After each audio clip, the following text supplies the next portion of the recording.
Croeso I bencampwriaeth Dartiau y Chwe, Gwlad, yma yn Ilfracwm yn fyw ac yn exclusif yma ar S4C. Ac am ddrama i ni wedi cael hyd yn hyn gan gynnwys tîm dynion Cymru. Maen nhw newydd fuddi'r Alban mewn gêm mor dramatig lle ath I lawr i'r Dartiau olaf oll. Brif dau ddant ar ei hun. Fuddugoliaeth arall i'r Alban. Mitchell Lori. Mae'r gynta yna. Mae'r ail I mewn na. Tarw coch amdani.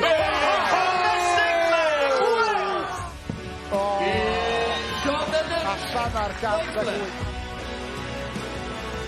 8. Rhagorol. Cam ymlaen yn y derys. Yn sygafu y dwbl 8 yna. Efo dant gynta.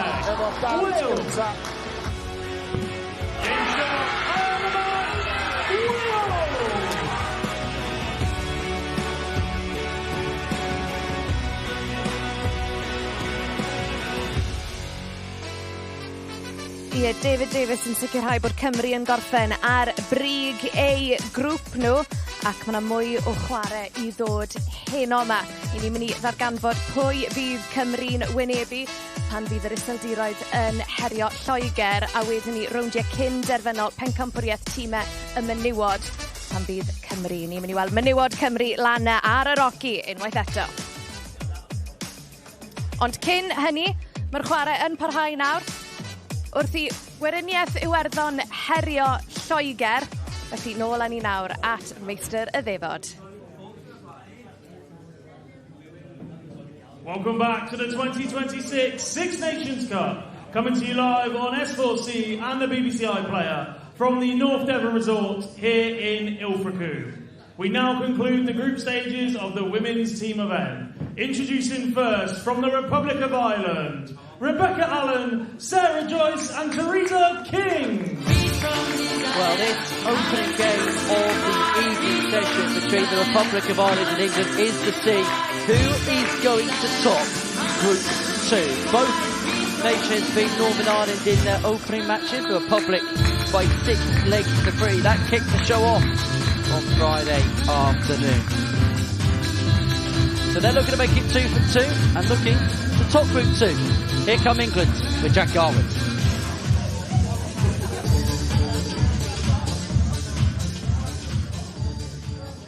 And their opponents, it's England, Laura Turner, Paige Pauline and Dieter Hedman, OBE. As England, they kicked off their campaign, their title defence with a 7-2 win over Northern Ireland. And it was Dieter Hedman, the captain, the skipper, the world champion, who led from the front. Picked up all 3 points that she could have got in that game against Northern Ireland. As for Paige Pauline and Laura Turner, they won 2 out of their 3 respective legs to kick things off. And just a reminder that in these women's group stage matches, all 9 legs will be played. Your referee for this match, Mr. Lee Roger. So it doesn't matter, say if one team gets to 5-0, we will play all 9 legs in this particular contest. And to get us started, it's going to be Rebecca Allen and Dieter Hedman. 2 players at completely different ends of the experience scale. Rebecca Allen, 17, up against Dieter Hedman, who is world champion at the age of 66. A near 50-year age gap between these 2 players in this opening leg. Scott Mitchell, there's no other sport, or hardly any other sport on the planet, where you might see a contest between 2 players who are 5 decades almost apart in age. You have a very good point there. Particularly, probably in motorsport, maybe if we really stretch it, but no, it's extremely unusual. And for Rebecca Allen, she's got to remember she's the up and coming, and she has the darts, and she has to believe that she's equal to Dieter. We know that Dieter has massive presence and has been an absolute legend for all that time, but she's got to put that out of her mind for a few minutes now and try and beat Dieter Hedman, the OBE and world champion. 95. What is it like though when you're thrust into those situations where you're playing players, particularly in the case of Dieter Hedman, who probably for a lot of Rebecca Allen's childhood was 140. watching and winning at the lakeside? What's it like playing one of your icons, one of your heroes? It's really difficult because you don't like to beat them. You know, you have them as a hero in your mind, and you just don't like to beat them. It's nice to be on the hockey with them. It feels a privilege 36. to be on stage with them, and you have to treat it that way. But I'm sure this young lady would love to have it on her CV, even though it's only one 56. leg at a time. We know that Rebecca Allen has qualities, and she's probably the future of the game, where Dieter is definitely the present. Well, Rebecca Allen won the World Masters and the World Open in the youth competition in Budapest, Hungary last October. 60. The only thing on the WDF circuit that's missing from the cabinet is that elusive Lakeside Youth title, where she lost in the final last year. Here on S4C, losing out to Turkey's Zayda Hemi. Has an opportunity to get the first leg in the ledger for the Republic of Ireland. And doesn't have to chase for the bullseye here. Require 84. Laura Turner, very much a part of the England team.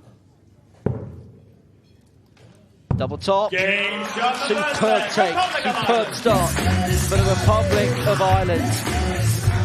Let's get it started, played on the tannoy. And the Republic of Ireland are hoping that the party's just beginning.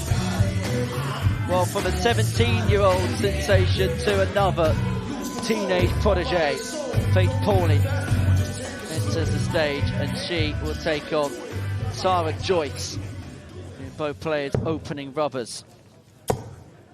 For Pauling, you mentioned it yesterday, playing with glasses for the very first time, former Lakeside Youth champion, up against Sarah Joyce, who is a chartered accountant by trade, played in the World Masters last year, got through to the last 64 stage, got through the groups before being knocked out in her first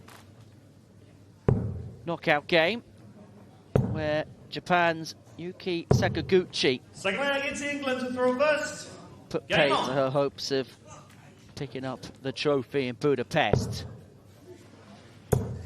Well, this is some start. 140. And we said it earlier on, Scott, didn't we? Because you're only playing one leg on, one leg off. It could be as simple as just one good visit at the beginning of the leg that puts the dread of fear into your opponent. Suddenly they're chasing and potentially panicking. 25. Yeah, you're exactly right. Panic is probably one of those scary words for a dart player, isn't it? 85. One you don't want to hear or feel while you've got a dart in your hand. It's a little bit like game on when you walk up to one of these and start 41. and throw your first 3 darts. You just want to get them done and get out of the way, but it's Pauling here. 45. Has a job to do to help her captain out, really. You don't want to be losing 2 on the bounce, and these games are super, super short for the ladies as well. 40. Blink and they're over, so she has an advantage here, but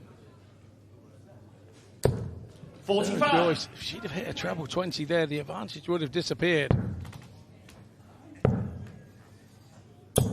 45. You would have thought that opening 140 turn would have settled Paige Pauling down, but it's been a little bit erratic ever since. 55. However, she's still got time and space here from the 210 to get England back on level terms.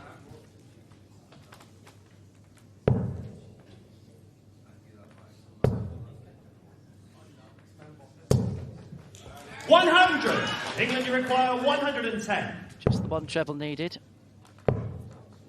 But the 18s does not oblige 49. Pauling, and so Republic of Ireland, you let's require see it, looking at 143. 1-4-3 to open up a 2-0 lead. Was looking at treble 17 with dart 2. 87. England, you require 61.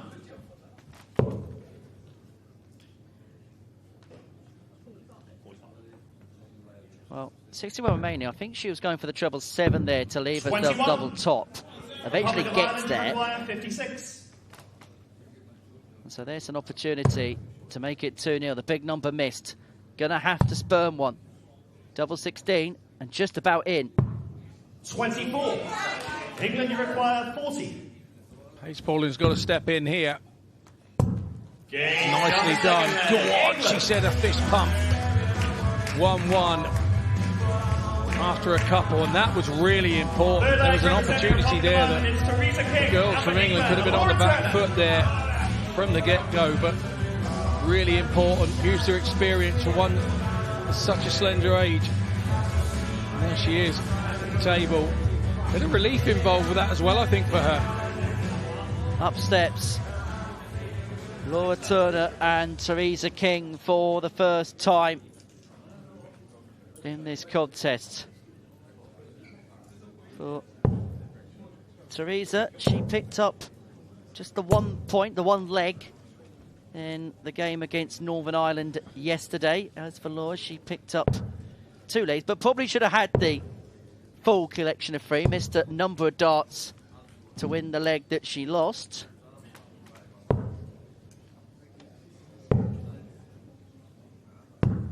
And it's interesting as well, because actually when you look at the order of play tonight, obviously this is a straight knockout to see who's going to win the group.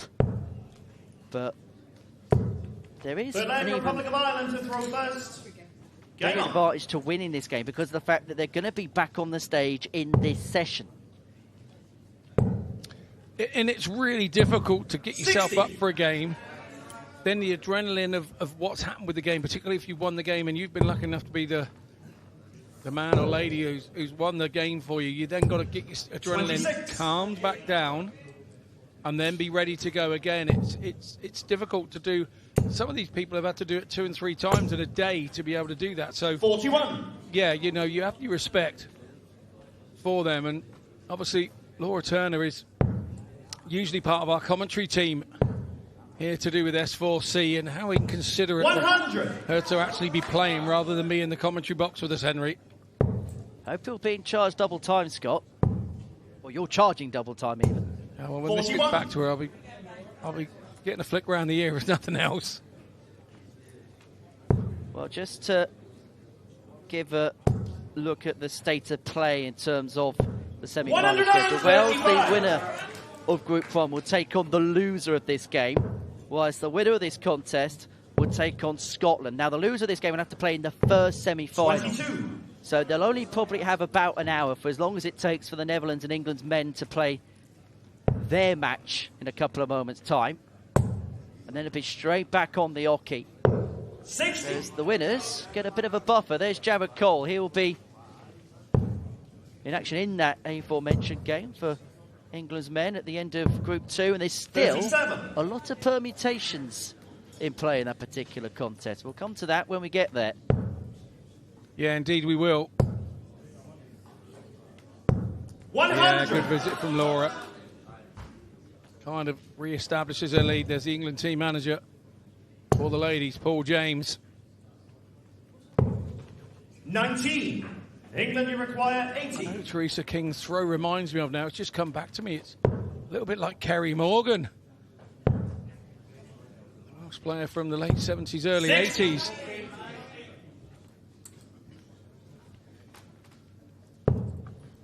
Well, Dieter could barely look. 9. There's Lee England Roger, the referee, requires doing a 20. fantastic job. In fact, all the officials doing a fantastic job this weekend. Game John That was well taken England. from Laura Turner to give England a 2-1 lead. Had lost the first leg. Rebecca Allen got the Republic off to the perfect start, but back-to-back leg wins for Pace Pauling and Laura Turner has put England in front for the first time. And just as she stepped off the stage, there was a bit of a hop, skip and jump from LT. I get the sense that was more relief than anything else. Forget relief, I think there's a party about to begin at the back of the stage.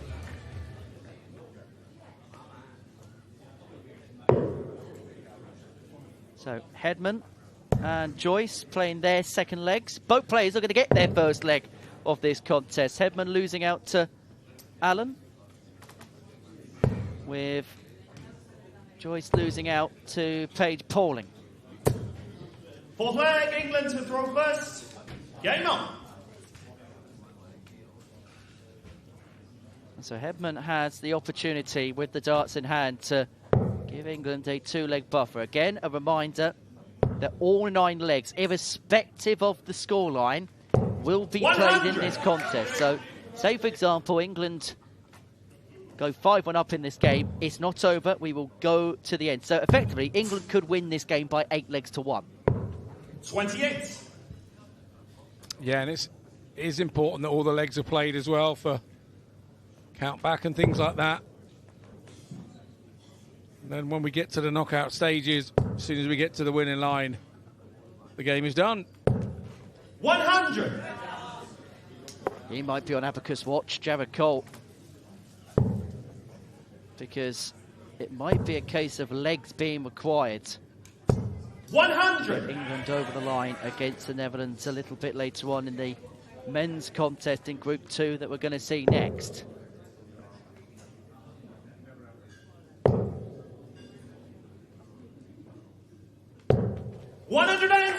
Disappointed because that stray into the single one means she doesn't leave herself on a finish. The only good thing is Sarah Joyce is the best part of 200 points behind. 60. So all about setting things up. If she can, she'll want to leave tops, and by doing so, she'll have to hit a 140. Well, Dieter's been brilliant against the throw here. Ton, 1-2-1. Really, really solid leg. 85. Lose out to Rebecca Allen in that first leg, so she's here trying to make sure she continues to set example to the queen, the rest of the team. 45. She really does. England required 95. Lead from the front. Just Dieter Hedman. Double 19 for a potential 14. And that is exactly what Dieter Hedman's done. And England from 1-0 down have won 3 on the spin. They have a 2-leg gap. They have a cushion to protect now. And the skipper gets her first point of this contest. So Paige Pauling and Teresa King next up. Teresa lost her leg to Laura Turner a couple of moments ago. Paige Pauling won her leg against Sarah Joyce to get this contest started.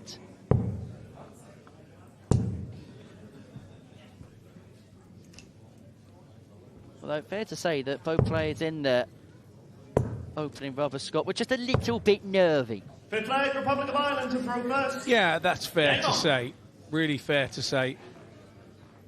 But when you get your point on the board, you don't want to be playing these games and not scoring and adding 81 to your team's score, and it's always a very difficult one to take when you know it's there and you've been a little bit unlucky. And sometimes 41. I've been into situations where I've had 12 darts and scored 4 tons on the trot and not got a chance at a double and lost the leg. And then I've been 85. there going at 29 and 30 darts at double one and won the leg. There's no sense of rhyme or reason to the way that this Six Nations works and how the games and legs go. It's really chalk as cheese, and sometimes it's just all about that point, putting it on the board, not about the average, not about anything else, doing 41. your bit for the team and gaining your own confidence. Is that the key then? Breaking it down as simplistically as possible. Yeah, 41. absolutely. And then breaking it down even more and going, right, I've got 9 darts now. I'm going to score as hard as I can and get myself away and see where we are. I don't even 26. think full legs sometimes in this because it's not a long enough game. One leg is not a long enough game. You have to break it down. 60. There's a nervous spectator. Pacing, isn't she? Pacing around back there. 41. There's our Laura. As we said earlier on in the Wales v Scotland game, don't think these are dead rubbers. That Wales-Scotland game at the end of the afternoon session, 40. probably the best game we've seen in this tournament in either the men's or the women's competition so far. Without doubt, pick of the bunch. Lots of special moments, lots of big finishing. 37. And yeah, a memorable game. Like I was saying earlier, we had one similar a few years ago with Scotland, about 2014. 95. And we lost the group game to go second in the group, but we still stayed in the semi-finals, but managed then the following day to... That 24. loss kind of made us. And that could be the same for Scotland, you know. I just have a funny feeling. I feel a deja vu 12 years ago with what happened to our England team. It could happen to the Scotland team this weekend. So 81 left for Paige Pauling to move England forward to the goods into within a leg from winning the contest. 12 and ball. Double 13, having hit the double 12. 55. Raises the wire, so 1 or 2 here for Teresa King. She's going to get a dart. At double top. Just underneath. Paige Pauling's heart would have been in her mouth for a second. Yeah, nearly picked Paige's pocket, but she makes sure. Goes 2 from 2 in this leg. Puts the team 4-1 up. Really good finishing there from her. Good tail end to the leg. Took her time to get down, but when she got down, there was no messing about. Well, this is beginning to become a rout. And Paige Pauling dissects the leg that she's just played. Now, Laura Turner is the one player in this leg that is scheduled to play back-to-back legs. Somebody on the right-hand side of the draw bracket, in this game being England, has to play back-to-back legs in legs 6 and 7. That responsibility goes the way of Turner in this particular contest. She beat Teresa King in a previous leg. Game on. Some more interested than others in the action. As for Rebecca Allen, she's got the only Republic point so far. She won the opening leg against Dita Hedman. Since then, 4 on the spin, and England closing in on victory. 81. And again, just one final reminder, as if you need reminding by now. If England win this next leg, we carry on to a finish. 55.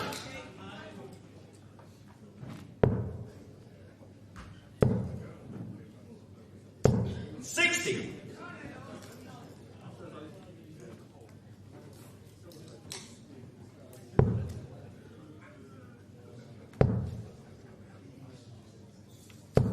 81.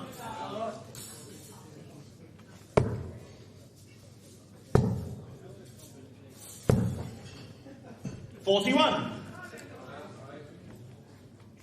So it looks, and they're going to have to regroup quickly if the Republic of Ireland are to lose this game, because, as I mentioned, they'll only have the 1 game gap in between the men's match between the Netherlands and England before they then take on Wales in the first of 45. the women's semi-finals, which we think will get started at around about 10:30 tonight. 60. Same format, first to 5, but as soon as somebody gets to 5, the game will be over. 58. England require 146. Yeah, Rebecca Allen's teammates look on. It's Turner first to the finish. 60. Perfectly done, leaving herself 86. Rebecca Allen hasn't had 40. the same leg that she had England against Dita require Hedman, has she? 86. Doesn't have to chase the bullseye, which is why she decides to 54. move away from any kind of temptations with the middle target on the board. 100. So this England require is to 32. win the game for England, to get the point on the board and to win the group. And win the group England do. 5-1 means that they are going to take on Scotland in the second semi-final later on tonight. We will play to a conclusion. And I suppose if you're the Republic of Ireland, this is such a unique situation in the fact that they've lost this game, they've got to play to a finish in this game, but yet still have got one more match to fulfill in this tournament in the semi-finals. So is it a case of just trying to win as many legs as possible, knowing that, yes, you've lost the game, but you've at least got something in terms of momentum, in terms of ascendancy, something to build upon when they go into that semi-final against Wales a bit later?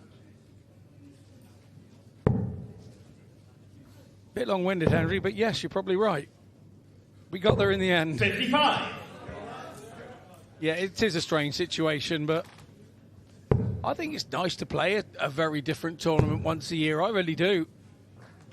Always enjoy playing as part of this tournament, even with the strange scenarios that it kicks up. It's very different than any other darts we have, and I think that's what makes it interesting to watch as well.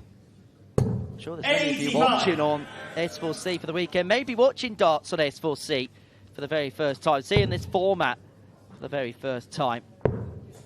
And what it does do is it makes every leg feel like an event, because particularly in the men's matches, which are best of 25s, when it's singles play, it's just one player, first to 13. Sometimes you can have peaks and troughs. But actually, the way the format is, the way it lends itself in terms of different legs, different people are throwing, everything just feels as if it's amplified. Everything feels 60. so much more important.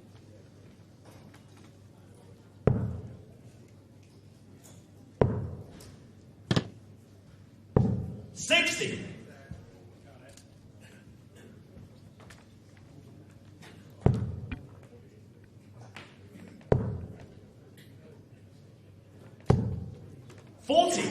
Let's have a look at the starts and the throw of both players here, Scott, beginning with Sarah.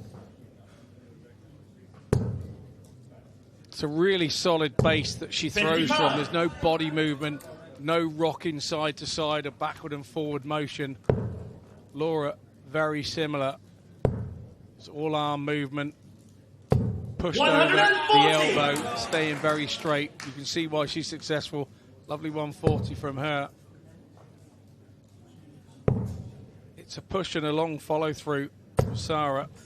24. England requires 61. Get the success the throw deserved, because it was very identical, and that's how you've got to be.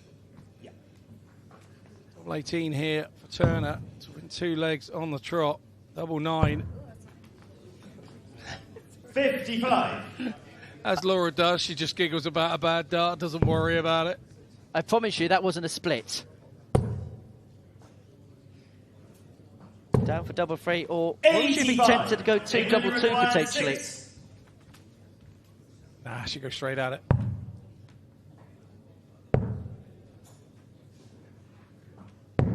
No score. Republic of Ireland. May get another go at it if this 109 doesn't go.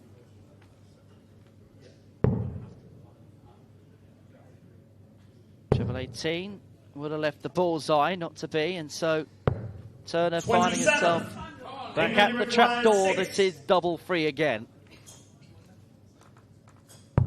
Well, practice makes perfect. Straight at it that time. And that is 6-1 to England. Laura Turner has won both legs in her double banker. I suppose the 8-1 scoreline is still on. And if you're Team England right now, Scott, what kind of statement would this send out to Scotland if you could win this game by a 7-leg margin? It does send a statement, of course it does, and it gives you confidence as a team going into that game. And you make Scotland think, I've got to play well here, otherwise these girls are going to do this to us. Well, I said in the opening game that Dita Hedman was the only player to get 3 out of 3 for Team England. She's the only player to drop a leg so far in this contest. Lost the opener, but since then, 6 on the spin for Team England. Game on. And at this point, it's kind of bordering on rubbing noses in here.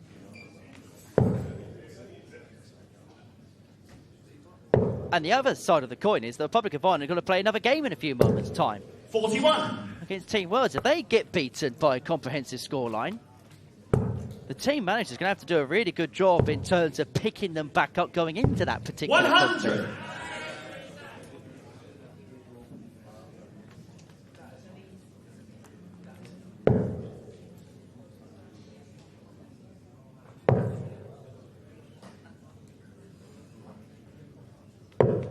$23.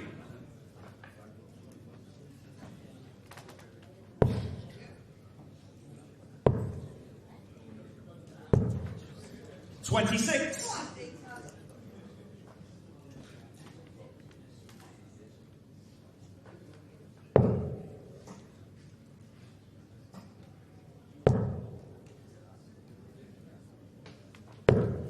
45. Well, there's Paul James. He'll be a very happy man, the England ladies manager.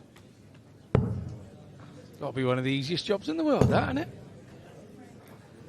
I don't know 100. any sport where an England manager could be under any kind of pressure right now, Scott. Well, that's where, that's where we're going with it. Yeah, I get where you're coming from.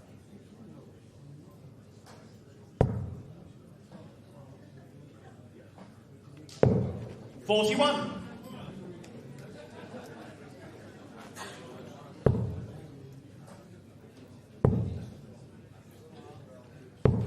81.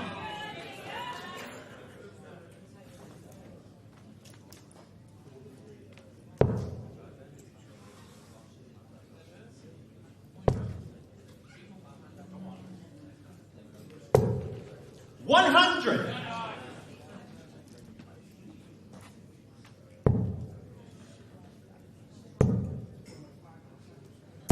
60. Well, she was nervous earlier. She can afford a smile on the face now, Laura Turner. Job done, and she's played a big hand in getting the job done for England. 3 legs, 3 wins. 140. Republic of Ireland. Really good recovery there from Dita Hedman. 134 coming in. 99 left, so goes down the bottom. 54. Leaves herself 80. England require 111. Hedman back on 111. To keep this onslaught going. The 111 isn't going to go. 51. Not just have the Republic of Ireland been losing legs, it feels as if they've hardly had darts at double. And they're not going to get one here. And so Dita Hedman here should 60. make it 7-1 to England from here, you feel. In some ways, that might not be the worst dart. Open target, double 10. Yeah, it looks to be the double-double route. Slides across the oche, opens the double 10 up, and finishes it off. England. Brilliant stuff from Dita Hedman. 7-1 to England ladies. She's able to smile about it now, but takes nervy moments, that was. Last leg of the contest. And this, perhaps, a glimpse into the future of this sport. Rebecca Allen and Paige Pauling will bring this game to a close. 35 years is the combined age of the 2 players on the oche right now, Scott. Yeah, staggering, isn't it? Well, this could potentially be the final of the Girls' World Championship for the lakeside. Yes, it very much could. And they, I mean, to break through into their international teams at such a young age, I think it's brilliant for their development. 125.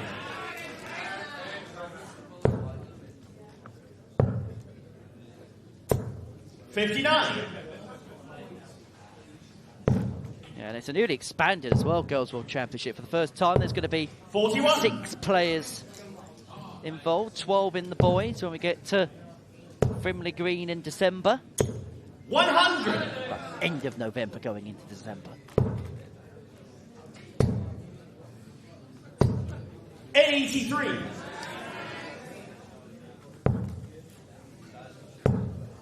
Last year that Paige is eligible 100. to play in that tournament.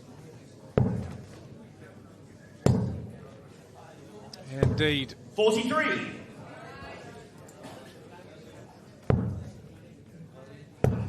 Flies when you're young and having fun, I suppose, is the answer to that. Well, can Rebecca Allen 99. England require 142. bookend the game with legs for the Republic of Ireland? She's got the only one on the boards when she got the better of Deed to Heaven in leg 1 of the contest. 54. In leg 9. Ireland to require 110. She's looking to make it 2 legs out of 3 for herself. It'd be a good personal performance, even if it's been below par for the team. Missed the big number at dart 2, having found the triple at dart 1. Single 10 there would have left tops. 84. That has left double 13 if she returns. Bullseye for Pauling. Bullseye for the match! And a commanding 8-1 victory for England. They are into the semi-finals and they are going to take some stopping. They take on Scotland later on tonight. As for the Republic of Ireland, they're going to have to be grouped when they take on Wales a little bit later on this evening. It's finished. England 8, the Republic of Ireland 1.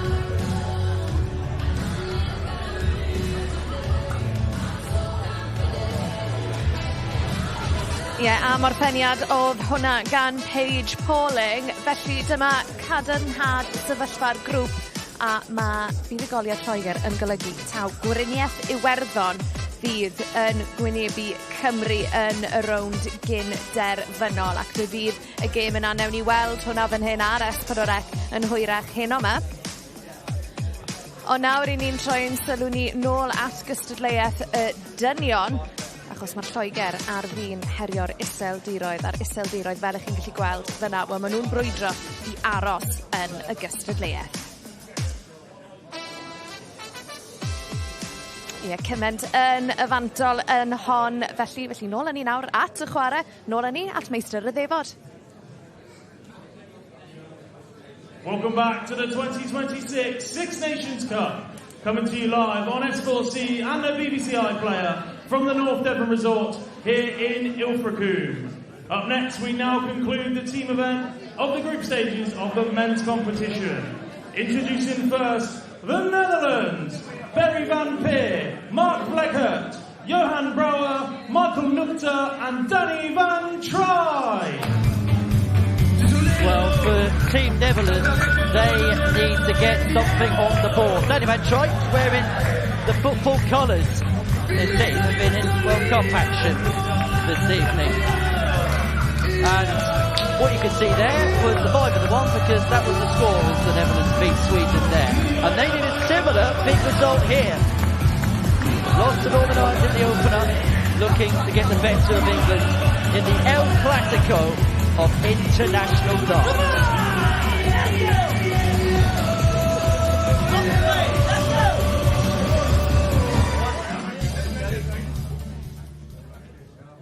And their opponents, it's England, Jared Cole, Sean Holley, Lloyd Pennell, Carl Wilkinson and Jensen Walker.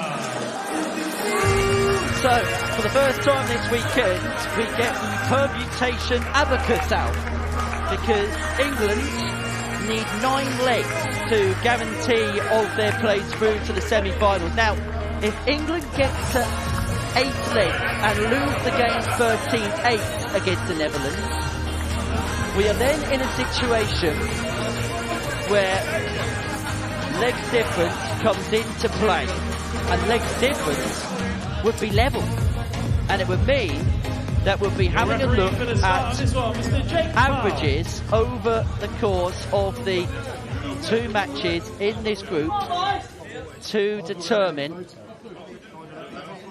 who goes through to the semi-finals. This could get very complicated very quickly.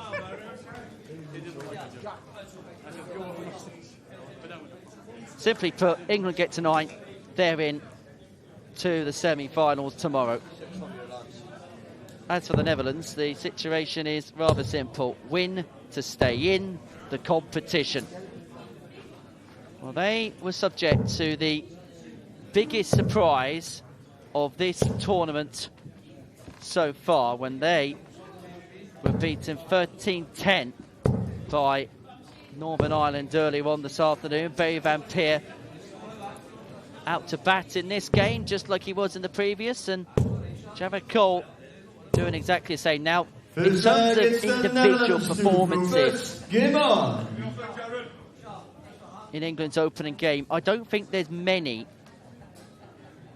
that played better than Jared Cole did. Had an 11 darter, ton checkout in there, and just looked so at home on the big stage. Yeah, it was his debut year last year in the England side, and really played a starring role, winning more games than he was losing in his matches last year, and he's taken to this one leg stuff like a duck to water, and he really loves being in the number one position as well. It's not always the easiest place to play as the lead-off man. You have to be a very confident player to want to go up and lead the line. And Jared is always happy to do it. 96.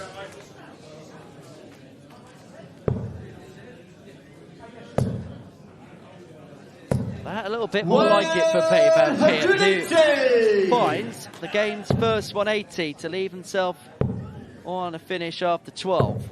92. Netherlands, you require 156. Well, this would be some start. Another one of them. Double 18. 158. England, you require 180. That would have been 336 points converted in 6 darts. 99. And he nearly didn't win the leg there, Barry Van Peer, because 18. Cole misses double 19 for the 118.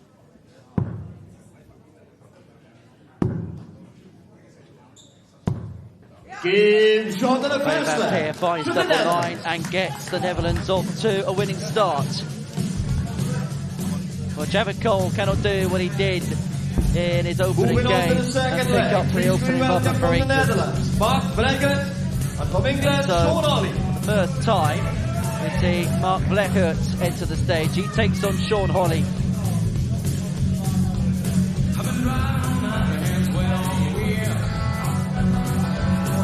Holly, who breakthrough season of England came last year, impressed on his British internationals debut, which saw him represent his country at the Six Nations last year and winning the Six Nations last year.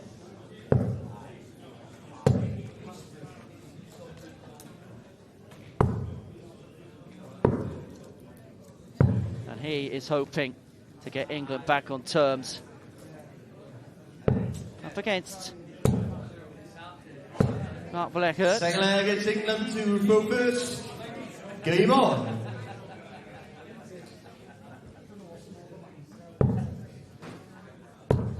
Who is nicknamed the Flying Deer, 57. Scott. You don't have any of them on your farm, do you? No, I have some John Deeres, but I don't have any flying deers on my farm. 36. I've come across them. I've seen flying squirrels with David Attenborough, but I haven't seen flying deer. 66. Well, bookseller by trade has had success on the ADC Western European Tour, so that's the 46. amateur darts circuit. Still only 25 years of age. Still plenty of time to progress. I know we talk about the likes of Mitchell Laurie, the likes of Jared Coles, but still at the age of 25, there's still a long time to go for yourself in the sport. Phil Tully didn't win his first world title till he was 28. 28. 140. Be better than that. 44. 100. But yeah, I do understand where you're coming from. Took his time to get going in the first game, didn't he, against Northern Ireland? The man from the Netherlands, and obviously on debut, and they don't really play this, and nor does anybody really anywhere.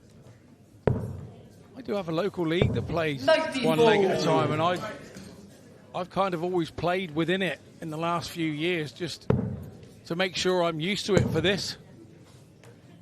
95. England require You have to prep like you do for anything else, and try and help yourself. For Holly, went 14. 93.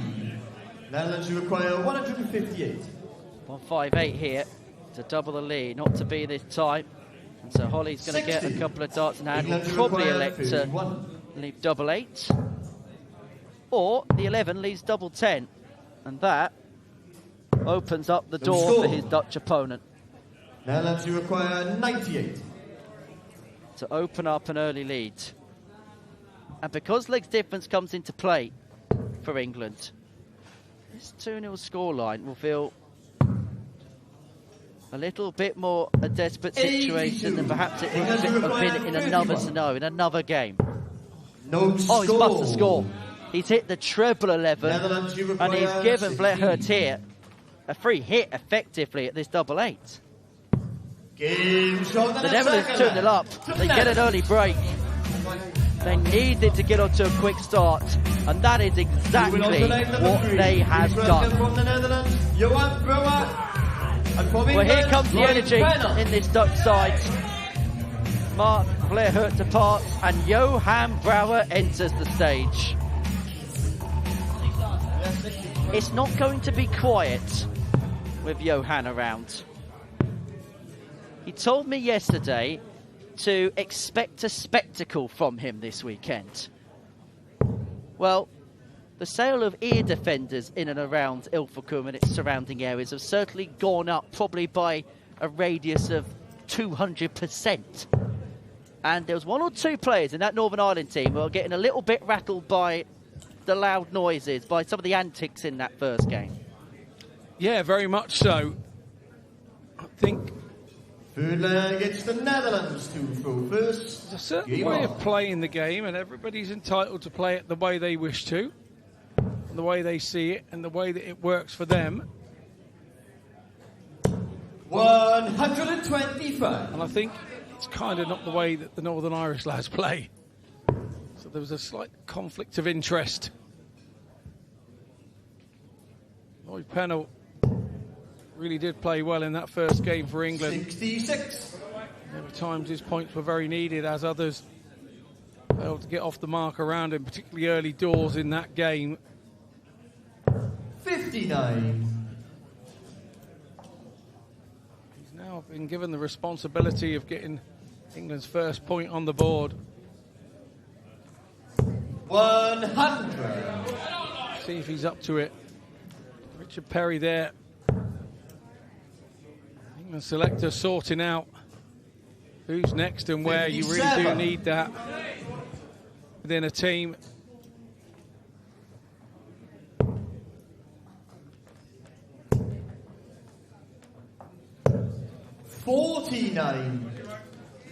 They're looking on.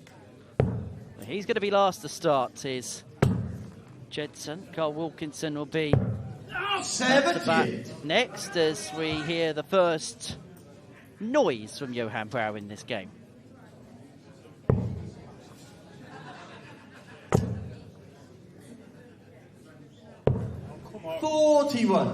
Now it's Lloyd Pennell's turn to show a little bit of frustration. So 6 of them here for Johan to give the Dutch an early 3-0 advantage, to give themselves the early impetus. 85.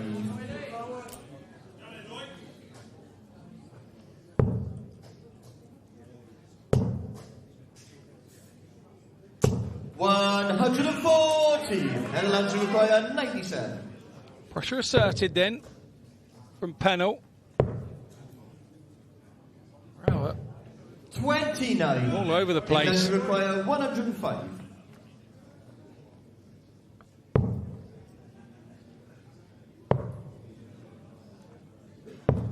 Well, Pennell able to take out the 105. Brouwer here looking at 68 to make it 3-0. Looking at the 16s. Double 16. 3-0 to the Netherlands. To the Netherlands. Johan Brouwer picks up his first point, and he is happy about picking up his first point.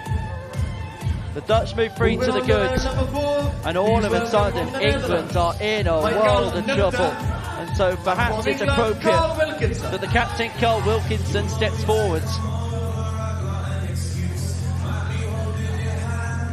Taking on Michael Nukta, whose name, if you translate it from Dutch to English, translates as sober. So far, it's been a rather sobering experience for this England team. Now, are you ready for a raft of permutations, Scott Mitchell? Because these are the scenarios that are in play in this game. If this game finishes 13-7 or better in the Netherlands' direction, the Netherlands top the group and Northern Ireland will finish second. The easiest permutation is any win for England, England are top, Northern Ireland are second. If it's 13-8 to the Netherlands will top the group. And the second position will be decided on the averages between England and Northern Ireland across their 2 matches in the group. 13-9 to the Netherlands, they'll top the group from England in second. 13-10, England will top the group with the Netherlands in second. It gets even more confusing.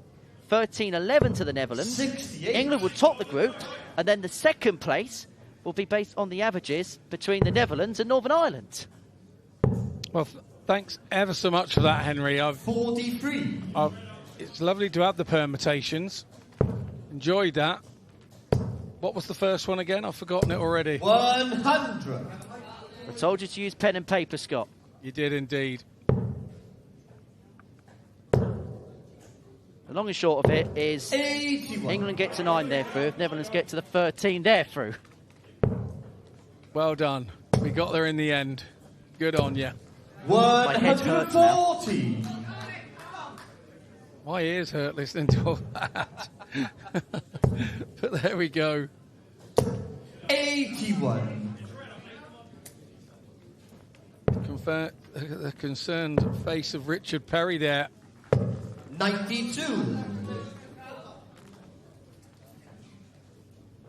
It's England, for all intents and purposes, as Wilkie can hit 100. 140 here. They're going to be chasing again, and the Dutch have come out the traps really quickly here. Game short on the 101 fourth leg goes to the Netherlands. Nukta, he takes it out. 4-0 to the Netherlands. Moving on to leg number It's 5. panic stations for the England team. At this point, Jensen Walker. if you're England, at what stage, if this carries on becoming a bit of a Dutch rout, do you just look at the safety and the sanctuary of 9 before you get to 13? At the moment, you're looking for 1. The way that they're playing, you're looking for 1. Jensen Walker would never have thought he'd been coming on here at number 5 trying to get the first point. It's been a very, very mediocre start from England. Cole had a dart at double 19, and you have to say if that goes, it could have changed the game, but it didn't. And it's now somebody's got to stop the rot here and stop this momentum that the Netherlands have, and arguably Jensen Walker has the toughest task because it's Van Tripe that he faces. Well, the interceptor has to intercept what has been a Dutch barrage so far in this contest. It's the youngest man in this team that shoulders the responsibility. And you get the sense, even at this early stage, this might be a leg which tells us whether it's game on or close to game over. 95. Just a reminder that it is first to 13, but we must play a minimum of 15 legs. 60. Not that we've had to worry about that permutation yet this weekend, but if the Dutch carry on like this, then England might be playing a couple of consolation legs. 41.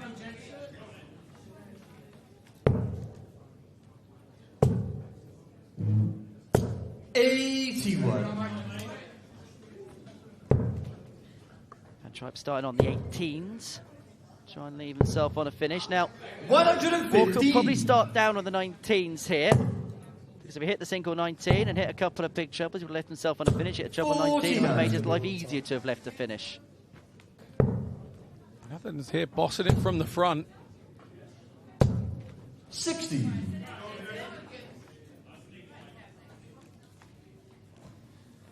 Walker stepping back, allowing Van Tripe to come to the back of the oche. He feels that he's being rushed. 59. So just take stock. 130. 6 from here for Van Tripe on 130.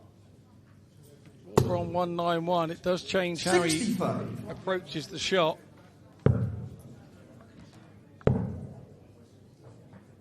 59. Netherlands who require 65.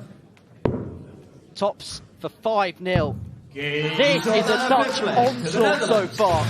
Every single player in that Dutch side have won their opening leg. England are in all sorts of trouble. And this is night and day from their opening performance against Northern Ireland, where they were stunned. And if we've got to be honest, way below the very high standards they've set to themselves.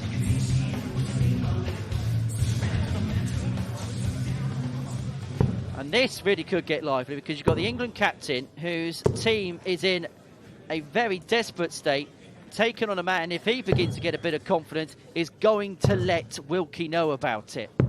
And we also know that if he has to, Wilkinson is not backwards, he's coming forwards.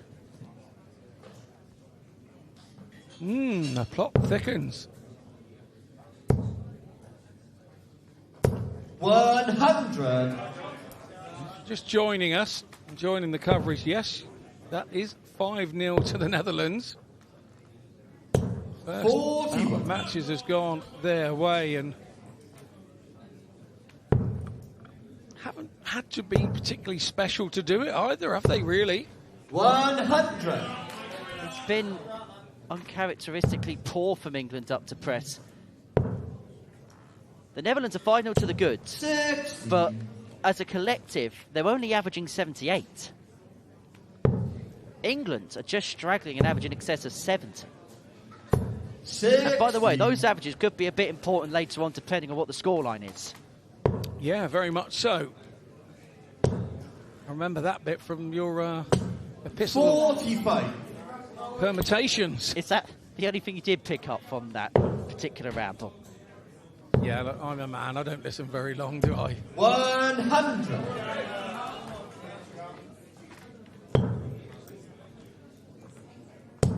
But he's going to have time here, is Carl Wilkinson. 99. Just England to get require something going here for 141. Team England. Doesn't have to take out the 141 first time. He's not going to take out the 141 first time.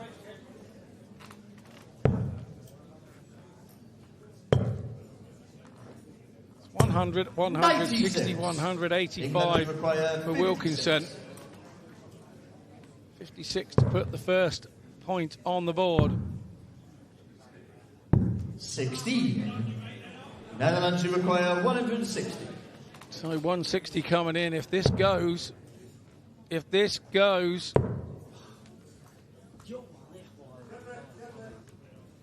got excited, didn't he? 121. He's found a second England who treble. require 40. This to get England on the board. Eventually, they have something to shout about. Carl Wilkinson gets England's first chalk on the board. They've got themselves into the contest. Moving on to leg number 7. Please You've mentioned that M-word so often this weekend, Scott, momentum. England have got to rally off a few legs here. And it's interesting when you look at the order now. You've got Jensen Walker and Jared Cole in the next two legs. Two players that are enigmatic characters. Two players that when they get going can wipe away opponents in the blink of an eye. And they need their two X-Factor players, shall we say, to really step up here and get England back into this game. If Walker and Cole can do that, all of a sudden we have a contest at 5-3. If not, England are looking desperately down the barrel of a group stage elimination. 26. I don't think anybody 60. expected this. We know that these Dutch players have got the capabilities of winning off leg after leg, but particularly after this afternoon, what do you think has clicked for them, Scott? They've all had a game now. They've all had a game at the format and learnt it. They'll be disappointed that they lost out to Northern Ireland. And you don't want to be losing two games like that in a day. So you step up. 25. So you step up the ante. And they would have never dreamed to have been 5-0 up in that first 5. Now, what's happened there is both players don't think the ball is straight. So the referee is just making sure that everything is straight and in line. It was after Mikel came back from the hockey that he had a little look and said things didn't look correct. Now, as you saw there, the referee, Jake Powell, had a spirit meter and a spirit bubble, shall I say, and ensured everything was in working order, which it is. I'll tell you a secret now. You measured that board in the wrong place. You're supposed to measure that board under the treble 20 for whether it's square with that particular gadget that he had. There are 2 slits in the back of that gadget that sit on the treble 20 segment underneath the treble. And he measured it above. 105. Importantly, the 20's at the top. Yeah, absolutely. It measures whether the 3 is straight as well if you turn it upside down. 100. England, you require 57. For 5-2 and for 2 on the spin. And maybe it's England's turn to make a bit of a charge. Jensen Walker has reduced the gap back down to 3. Now, this 8th leg feels so important, and it's between 2 players who know each other so well. Danny Van Tripe and Jared Cole. And just for confirmation, because England got to that 2nd leg, we are now playing to a winner. There's no minimum legs required from this point onwards, because we're going to get to 15 anyway.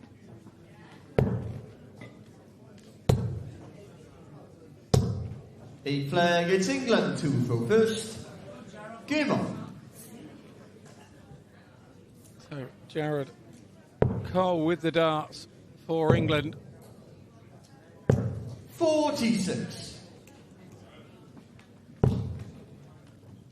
Doesn't have a good start.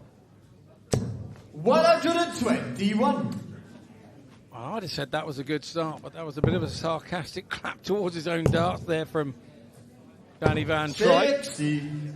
Now, Jared Cole has played Danny Van Tripe twice, in a longer format of course, in the last 12 months and has won 85. both of those meetings. He has the number over DVT. In fact, he's also beaten his twin brother Wesley a couple of times over the course of the last year. 140. And importantly, both of those meetings against Danny came back in March, and over the course of 9 legs, 100. Danny picked up just 1 solitary leg. But it's 1 solitary leg that they're playing here. And Danny Van 59. Tripe is going to get 6 darts, so 195 to re-establish the 4-leg gap. 133. Really nice visit there to keep the darts from Van Tripe. 135. Really good pressure from Cole. He's going to get a dart at tops. Oh, and pulled it. Flapped at it a little bit. 61. 16 for tops for 5-3. 40. Well, it was that low, it nearly bust the score. 35. Loves double 16, just Danny Van Tripe. 19. Well, that second dart made life rather awkward on the double eight. Didn't see the whole target there.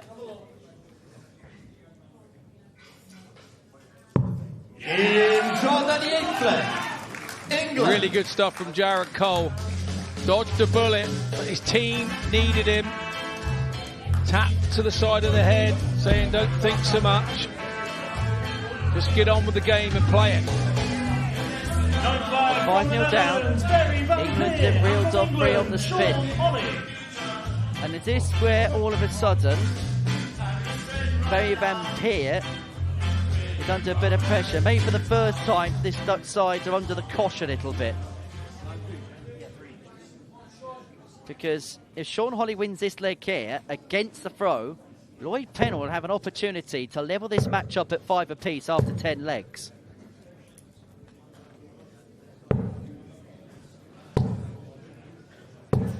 But it must be a beautiful feeling, Scott, Game on. when you head onto the hockey after your team have won 3 legs on the spin. It absolutely is, and you can't think of yourself, you can't think about what's happened before, you just think about the team. You're doing your job for the team, you're not doing it for you. You're not trying to save yourself, you're trying to save the team. 81. You've only got to look over your shoulder and look at the 4 of them there watching you and supporting you to know that it's about the team. You've got to hold your head up high, you've got to get on with the job and believe in your ability. It's why you were selected, because they know that if you're in moments like this, 100. you can handle it. Well, for Barry Van Peer, this is kind of the basis of darts for him in 2026. Lost his PDC tour card at the end of last season. Decided to take some time away from the top level of the sport for personal reasons. But playing back home in the Netherlands in their local tournaments, doing well there, has earned him his selection. And the darts like that, part of the reason why. That's his second 180 of the contest, only the second of the game all told. 140. Netherlands required. Brilliant response from Holly. But it's now all about 18-16 for Van Peer. 1 dart in hand. Game shot He does it, stops the rock. The Netherlands 6. Really good leg that. You have to say, Sean Holly didn't do a lot wrong. 80, 100, 100, 140. Really good leg from him, but wasn't enough. What Barry Van Peer has done there is take all the pressure off of Mark Lehert, because if he lost that leg, suddenly a sense of panic could have come into play. But again, we get to a crucial juncture of this contest. The difference between a 4-leg lead and a 2-leg lead is massive.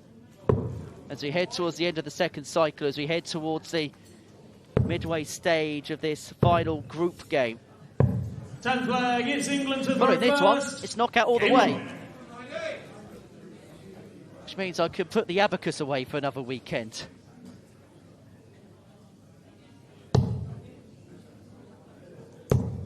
In fact, one of the people I have to thank for 100. getting us that information is the man on stage there, Jack Garwood.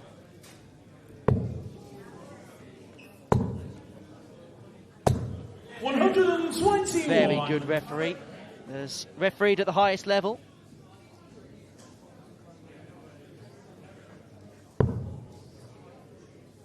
You do find in this format that teams that are in front play slightly different than teams that are behind. They start to hit stuff that they weren't hitting when they were behind, and this is exactly what's happening here with the Netherlands team. It's the first time they've been in front in the game all weekend, and they're enjoying it. I get the sense this is a Dutch team that does enjoy 140. the pressure, seeing how they come out the other side. Interesting, they all went back to their apartments and watched the Netherlands football game at the World Cup together. Could it be as simple as just having a little bit of time in each other's company that just boosts a little bit of team morale? Yeah, absolutely. It's really important. I remember my first time in the 100. short squad. Scott Waits took us all out for a coffee. We went for a wander around, found a coffee shop, had a chat, got the team together, just started bonding from the time we pretty much landed. 101. Really good stuff. This to bring it back to 6-4 and to win the second set of legs 4-1. So we put the treble 19 there to leave double 12. 49. We'll come back for 52 when he returns. What pressure can Vlehert apply? 95.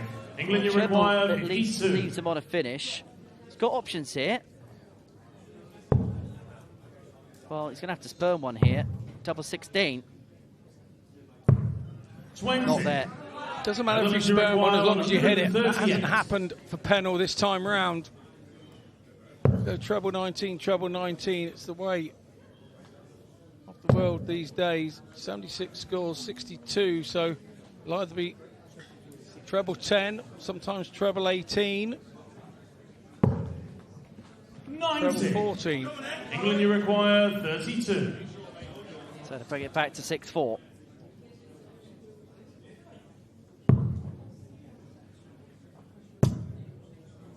Getting closer.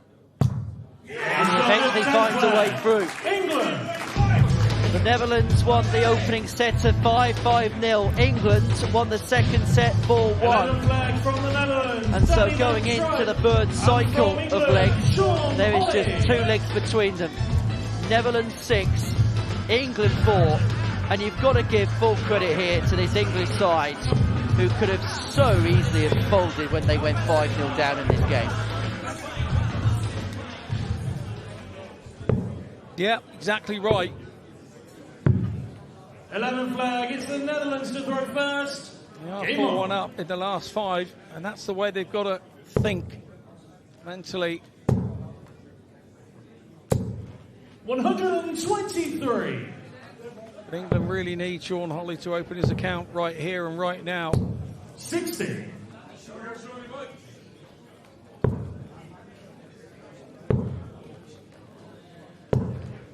$45.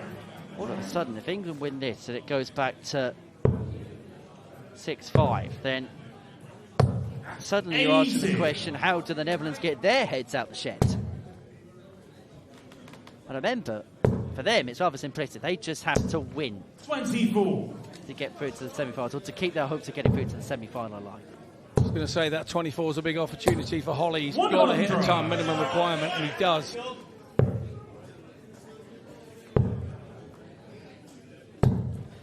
$94.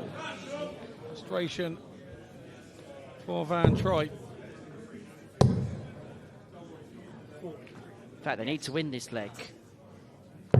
91. By 13-10. If it goes 13-11 to the Netherlands, it will go on averages 13-12. Northern Ireland will go for 36. England, you require. So actually, they don't just have to win, they have to win by cushion. But I wonder how much of that 42. they know. Now, if there's one nation that's going to know all these things, it's going to be the Dutch. Because they leave no stone unturned. 54. For me, I think England are playing like they know. They know what they need. And rather than looking at winning the main, Netherlands, you require. you're looking at numbers of what you need if you don't win. And that's a negative thought before you start for me. 97. England, you require 72. To bring it back to within 1. Double 12. Inside. 60. And so Van Netherlands, you Schijt require 28. wants double 14 Game to shot put in the Netherlands 7-4 to the goods. They're getting closer. They've got beyond the halfway point now. 12 flags from the Netherlands. Barry Van Peer. And from England, Lloyd Pennell. Turning point for a group huddle for me, for England. We're at the point now where the team, you can't carry passengers. How do you regroup in game? How do you try and find a way during the contest to get people G'd up, or to maybe give that bit of motivation that you have to as a captain or as a manager? I would follow the individuals round as a captain. I would follow the individuals round as captain and ask them, what's going through your head at the minute? Why are you not doing it? Talk to me. What's frustrating you? Let me get it sorted. Let's get you back to where you were. I would try all sorts of things with my own players to try and get their head back in the game. 85. Well, Barry Van Peer, because of the mood changes in this contest, is the only player that has won both of his legs so far in this 45. game. I would be like Sean Holly there. You know, I know him well enough now. He's a mate. I would be with him going, 100. yeah, I know it hasn't been right. You've lost a couple of games there early doors. You're giving yourself chances. It's only a matter of time before you start hitting them. You know, don't be negative. Don't feel that you're not getting the opportunities. You're creating the opportunity to be even worse, and try to turn a negative into a positive for him and get him going up there, thinking more positively. 100. That's what you have to do as a good captain. You have to work hard. And then, of course, not forget yourself to make sure that you're doing the right thing. It's a difficult thing to juggle. You really do have to lead from the front. Well, so far, BVP has been the MVP for this Dutch team. The only players hit a 180 in this game, there are 2 of them. 80. This contest. The only player to have won both of his legs. And from here, he should be thinking 3 from 3. 6 of 195. 95. And he's left himself on a ton after 12.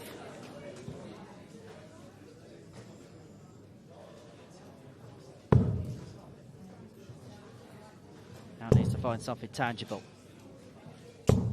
55. He's unable to Netherlands do so. require 100. Pierre has got 6 from the ton. Tops, or does he stay there? Stays there for double 10. Gets double 10. On a 12 leg. The Netherlands. 3 legs played, 3 legs won for Barry Van Peer. And that ton plus checkout extends the lead to 8-4. The only perfect player in this contest. And again, Carl Wilkinson, just like he was in his opening contest, finds himself planted in a position of peril. Loses this one. England are 5 legs down for the 2nd time in this game. And all of a sudden, we probably are looking at the magic number of 9. You are. I think they're looking at it now. My attitude, I think that's the way it is. I think they're looking over the shoulder 13 flag. It's the Netherlands to rather than first. looking in front. Game on. It's like a horse, Aintree, looking over his shoulder backwards, trying to jump the fence in front. You can't do it, can you? 56. Incidentally, that 13-8 scoreline in terms of the Netherlands winning and the group being decided on averages, it's still a possibility. 108. Carl Wilkinson finds England's first maximum of the contest. Find inspiration from somewhere. 140. He's unable to follow up. Definitely need to find another one, you feel. 100. Ton's okay, but Blair Hill on 305 will start on the 18s. Nearly did everything perfectly. Was looking at the 20 there to leave himself on 167. 100.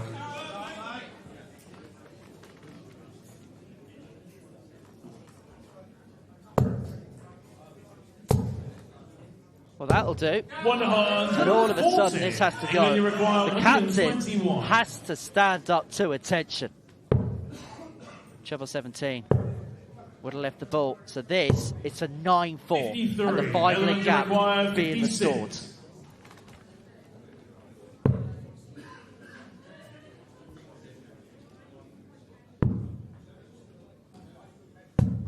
16. England, you require Opportunity. 68. Should get a dart something here to win the leg. Yes, it is tense, Lloyd Pennell.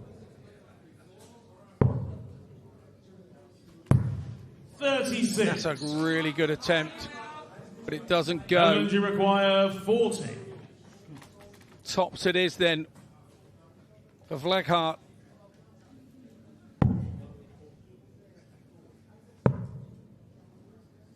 Two fives. 30. Danny Van Troy puts his head in his hands. He knows that was an England, you require opportunity 32. to establish daylight. He knows that his team would have been further in front of his opponents than they were towards the finishing line. They would have been 5 clear, needing just 4 more to win.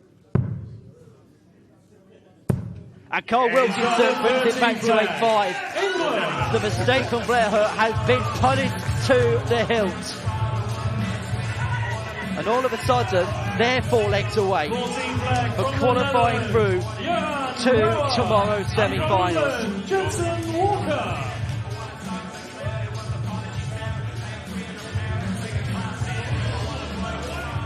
So Walker against Brown. Now this could get a little bit steamy potentially. I was going to say spicy.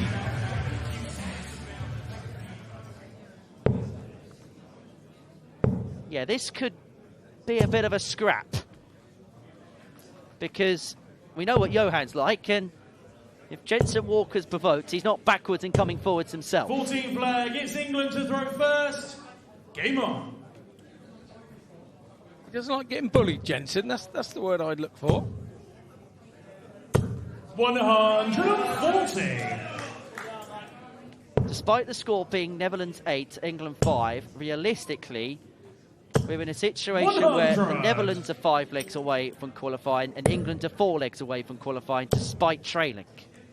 Such is the unique nature of this round-robin format here at the Six Nations. But the fact that Jensen Walker and Johan Brouwer both played at the Modus Super Series, which is a round-robin tournament, and one of the round-robins is played in a similar format to this, isn't it? 3-player group, top 2 go through. 57. Now, I know it's a longer format, but does that experience of playing in that tournament, playing in those round-robins, perhaps help when you're put in a situation where you might need to win by a certain score? 45. It probably helps you understand it more, and yes, you've been in the situation more, and experience within the game is about putting yourself in a situation in the game and becoming used to it. When we talk about the likes of Phil Taylor, he kept putting himself in those big major finals and he got used to winning them all the time once he got through the first few. So it's habit. So that's what they're looking for.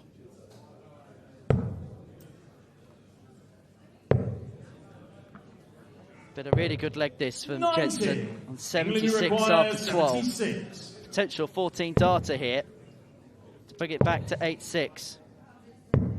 36. Netherlands, you require 154. Word of advice, if this 154 goes, turn the volume on your remotes down. You don't have to worry about that anymore.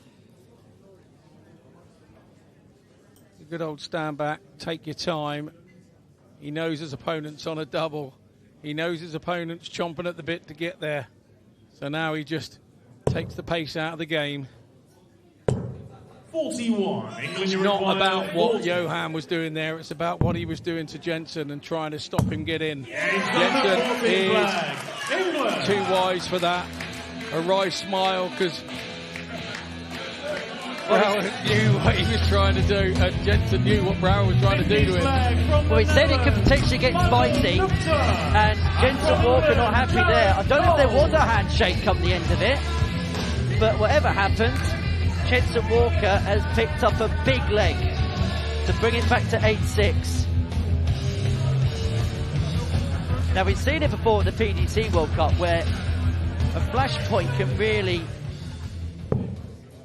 light a fuse in a contest. There was a famous game, wasn't there, between Australia and Belgium all those years ago where Paul Nicholson and Kim Huybrecht were having a bit of a roll around, so to speak, and then they played in a pairs game, and then Simon Whitlock and Ronnie Huybrecht, the other two partners in that particular team, couldn't help but then themselves get involved in a bit of a Barney. Oh, you'd see me involved in any of that. I can tell you now, Jericho is probably the most placid player you'll ever meet. 55. He won't be getting involved in any of that. If it does come to any of that, of course. But there's an important point of the game. Leg 15, the last leg of the third cycle for the players. 58. If Jared Cole can win this, they move to within 2 legs of qualification 41. to the semi-finals. 9 is the magic number. 140.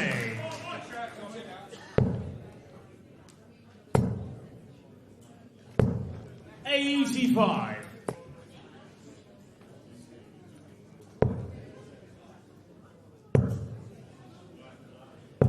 $96. Really big last treble from Jared Cole there.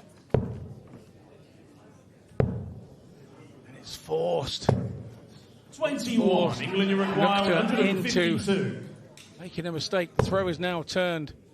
Jared needs another treble again. He's got to find one. 64. Very sensible. Very sensible. Gets him under 100, under 90. He should get a dart at the ball, if nothing else. 21 off of there. 133. 73 left. So we'll be back down on the treble 19. 100. England, you require 88. bring it back to Wim 1. Cole cannot find the bullseye. Netherlands, you require 54. This for 9-6 going into cycle number 4. Double 10. Not 34. there. Can England, you Cole require 45. capitalise? Double 16. Double 8. 40. Netherlands, you That require could 20. be a key miss. Can Michael punish? 10. No, he cannot. And all of a England, you sudden, require 5. all of a sudden, the tension of the situation is beginning to get to both players.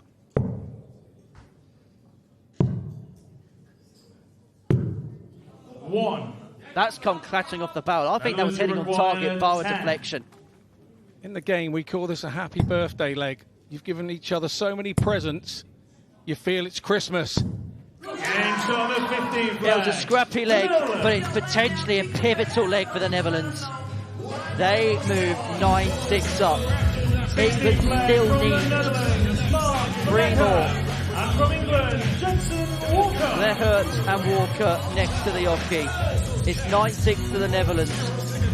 We've got past 15 legs. 3 of the 5 for the players. In terms of legs that they will throw in this game have been thrown. Scott, as we're at this pivotal stage of the contest, just give us your assessment as to how things are shaping up in this game. I'm going to give you an example. This is what I'd be saying if I was the captain. We're 9-6 down. 16 flag, it's England. Have we given 3 legs away? And the answer is Game yes. on. So even though the way that we've played, we still could have been 9-6 up. So we've got to sharpen up now. We've got to sharpen 96. up. We've got to go and get 3 legs before they get 4. And I would be telling them, I'm going to get mine. Who's coming with me? It's now time to lead from the front. How psychologically 140. big is the fact that if the Netherlands get to 10, England might see double digits in front of them? It's very important. 80. It's very important. There's just something about that figure, the number 10 and the double digits when you're playing, 58. that it affects you. I don't know why, I don't know how, but it always has. 45. Well, this to bring it back to within 2. 140. That 140 leads himself on 67 after 12. Jensen Walker has probably been England's best player in this game 60. so far. England, you Yeah, require definitely. 67. Double 8, 14 darter. England. And that reduces the deficit back down to 9-7, back to within 2. Quality leg for Jensen Walker. England 2 away. Cole and Brower next to the Oki. In these games, you need somebody to stand up and deliver. That young man, the youngest member of this England men's team, has shown experience, maturity and grit way beyond his 19 years. Yeah, it goes back to the guy, Richard Perry, who's looking after the team and what order they go on in, saying, when am I next? What's going on? How long have I got? All the right questions. 140.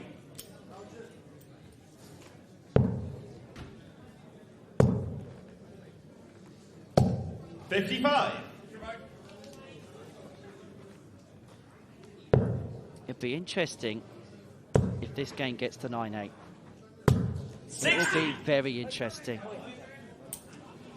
Well, Johan Brouwer thought he scored more than what he actually did there. 59. Told you, there's always entertainment when he's around, good or bad. Well, he did say he was going to provide a spectacle. You can celebrate now, Johan. You can celebrate now. I think he enjoyed that. You can't say he's dull, can you? 140. Netherlands require 121. I like that from Jared Cole, not lowering himself to get involved. And he would have gone for the ball. Or that, I am absolutely 57. guaranteed.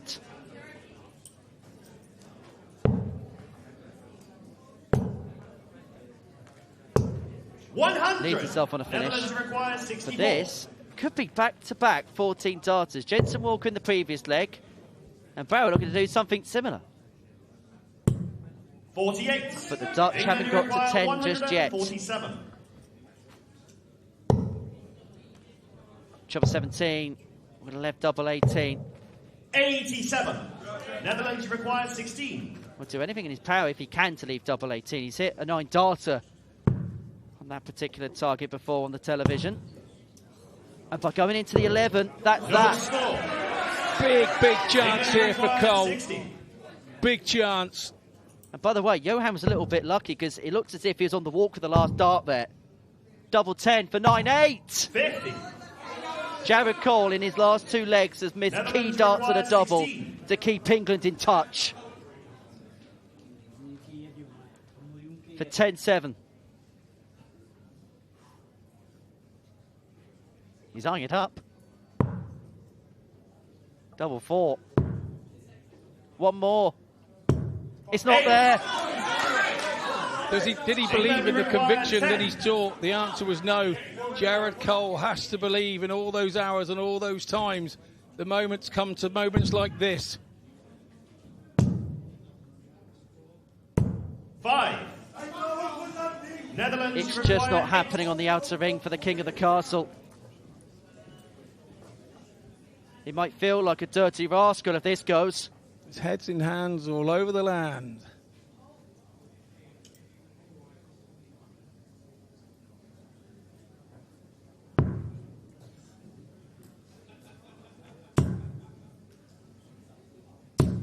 No Composure's gone. Composure's gone for Johan Brouwer. Tried too much to settle himself, if anything. The effects are adverse. It's the madhouse. It's the madhouse. Jared Cole eventually wins that leg for England. Back to 9-8, and all of a sudden, England have the dart to send themselves into the semi-finals. Remember, 9's the magic number. It's back to 9-8, and Sean Holley has the honour to send England through to the semi-finals. And then it'll be between who out of the Dutch and Northern Ireland will be joining them. My word, is he a believed man? And my word, would he have been tetchy when that double 1 was the target of choice? Again, it was in one of those happy birthday legs where presents were being passed back and forth. It's like being at a 5-year-old pass the parcel kids party. So 180. 8 legs accrued. 100. To our mathematics is, for England, the big number. 100.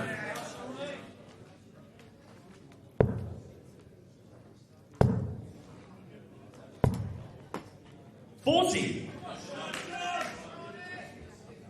The big thing now for the Netherlands is they've got their own job to do. 64. But you look down the score sheet.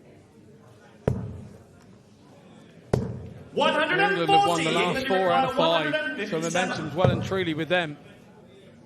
Incidentally, if you're Northern Ireland, 129. you've been going from one side to the other as to who you want to go through. First and foremost, they just want themselves to go through. 28. Double 7. Double 7 is not there. Score. Oh wow, he says. It was a mile away. 61. Northern Ireland, they want England go on to pass the Netherlands and win this. England require 28. Another bite at the cherry on double 7. gets the double seven. England. One thing is for certain, England are going to be in the semi-finals. 19th flag for the Netherlands is Barry Van Peer. When they were 5-0 down and they were 8-4 down, it looked incredibly unlikely.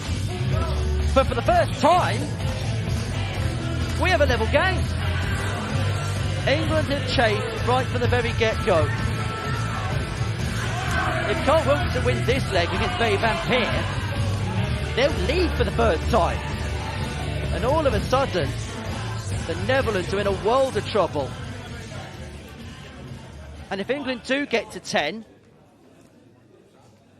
that's the last leg they can afford to lose. Because 13-11 to the Netherlands would see England top the group. Second place will then be determined on averages, and 13-12 Northern Ireland will go through alongside England. 19th flag, Netherlands to throw first. I almost feel as if there's a match within a match here. There is. There's always a scenario that you find. That's why I enjoy working with you. 90. I'm going to need a long lie down once this is done. In a dark room.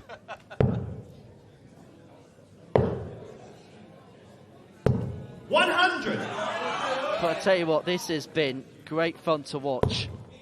Probably not if you're involved in this game, but as a neutral, this has been riveting. 134. No, Henry, these are the days you play for, mate. Win them or lose them, you want to be tested. These are the days you play for. 85.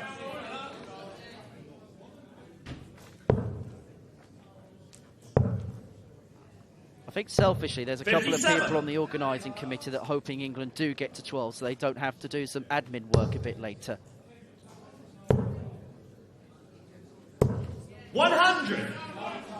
Organisers love admin, you know that. Not sure they want 10 players going up and asking whether they're through or not. Well, 120 here to get the Dutch two of him free. 100. Yeah, lucky for more 120. there from Carl Wilkinson. Perfect. You would have thought it was perfect. No, it's not there, Barry. Incidentally, in some weird way, the fact that England got to 9 means that maybe they put the foot off the gas, and that could help the Netherlands in some weird way. I know these guys, they won't want to take their foot off the gas. 100. Netherlands require They want to 20. go on and beat the Dutch now is what they want to do. Double 10 for 10-9.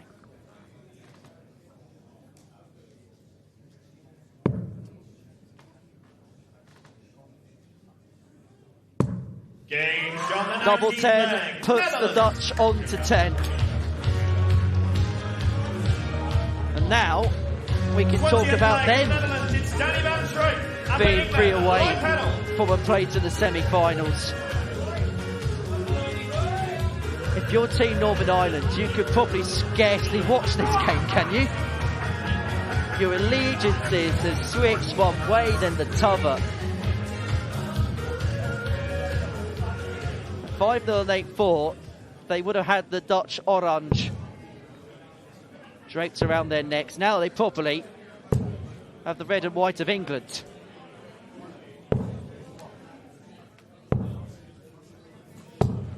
'20th flag, England to throw first. Game on. I've got to say, Scott, I thought the Scotland-Wales game in the men's this afternoon would take some topping. This one has somehow surpassed that. 140. It's beginning to, isn't it? May not have had the quality of that contest, but the 60. drama, the tension, the twists, the turns really has been superb Saturday night entertainment here in North Devon. 85. Bit of a saviour dart that from Lloyd Pennell with the last one. Here comes Van Truyck. 140.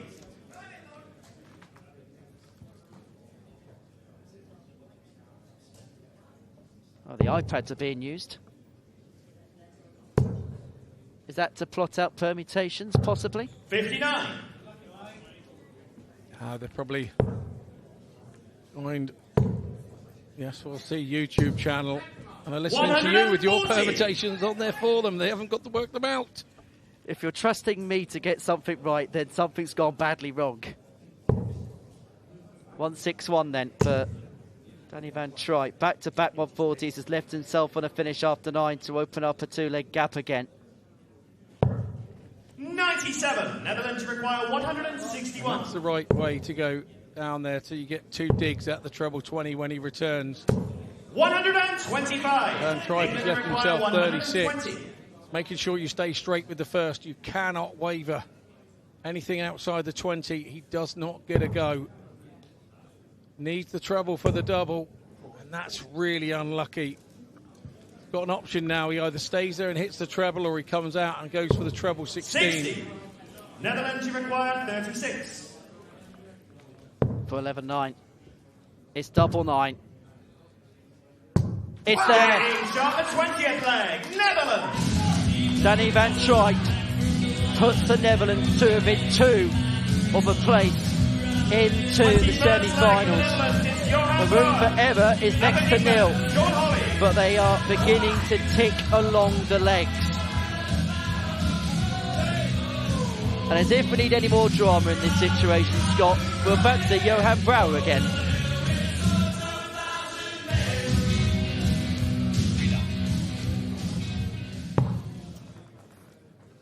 And he takes on Sean Holley, who got the king-making point for England in terms of qualification. 21st leg, Netherlands to throw first. Game on.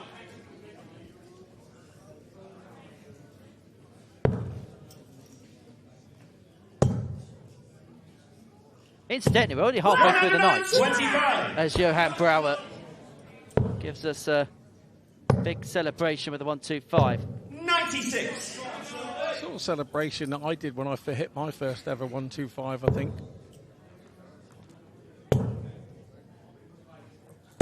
100.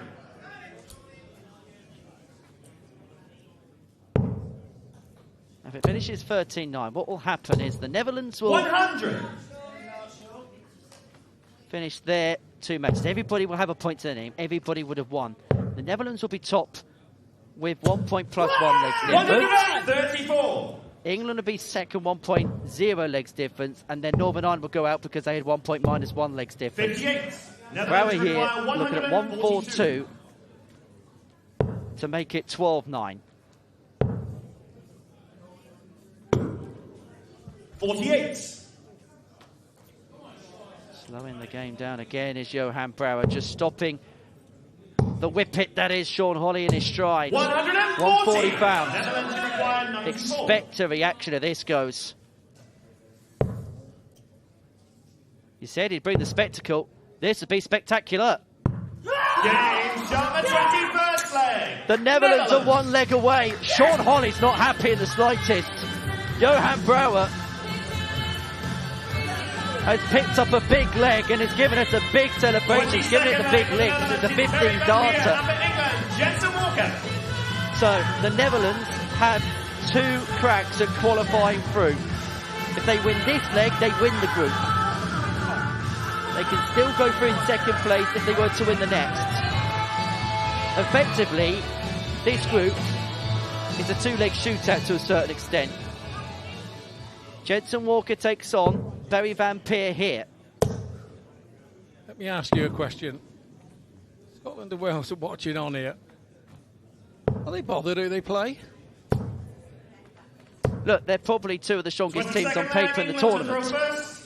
I think any which way, I think both have got similar qualities and similar vulnerabilities. I don't think it makes too much of a difference who they play. Because actually, what has happened, I think, in the Dutch team has actually been the reverse. The players you'd expect to be the big name players that performed, they may have been a little bit under it, where the lesser names have done well and performed well. Whereas for England, 99. Their better performers have stepped up to the plate where maybe the lesser names have perhaps not performed to the level they would have wanted. 60.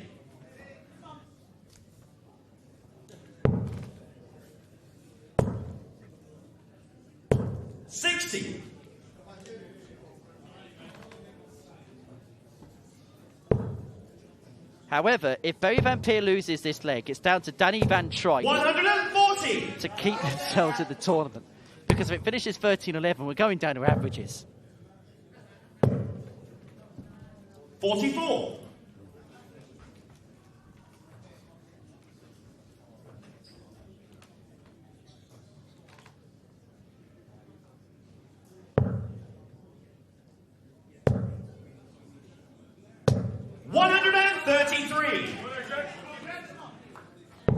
And incidentally, the difference between winning and losing the group is winning the group you play Scotland, lose the group you play Wales. This to win the match for the Netherlands for a 13-9 scoreline and to win them the group. This has been some game that's had ebbs and flows. The Dutch led 5-0 and 8-4. England needed to get to 9. They got to 9. It's had all the drama you could possibly want. Is it about to come to its culmination? Tots of Van Peer. He got the opening point for the Netherlands. And he's going to win the game for the Netherlands. And he's going to win the Dutch the group. They've beaten England by 13 legs to 9, courtesy of his second ton checkout of the contest. VVP was the MVP. He hit 2 180s, 2 ton plus checkouts, and in the end, everyone's the winner. England are through, the Netherlands are through. It's Northern Ireland who are the ones to miss out in Group 2. It's finished 13-9 to the Netherlands.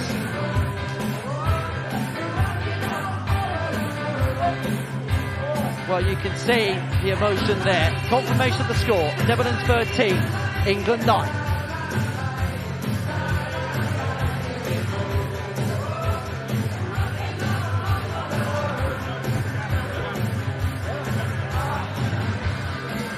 Well, congratulations to the Netherlands. They've done it. They've topped the group. England through as well. Commiserations to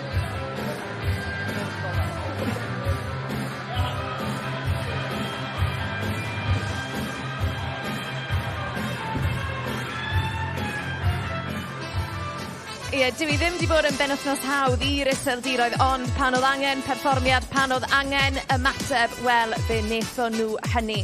A mae'r buddugoliaeth dramatig yna dros Loegr yn golygu taw nhw sydd yn gorffen ar frig y grŵp. A mae hwnna'n meddwl, felly, o ran pencampwriaeth tîmau y dynion yn y rownd uchinderfynol, fe fydd Cymru yn herio Lloegr, a wedyn ni yr enillwyr i ni newydd weld yr isel diroedd, yr Alban fydd i gwrthwynebwyr nhw. And I've got Johan and Barry, and I've got them all joining me now. Let's get involved, let's get involved. Barry, I'll come to you first. You got the match-winning dart, then just how relieved are you? What's the emotion? Because that looked like a lot of hard work. It was very hard work because we knew that if I would lose that leg, we would be out.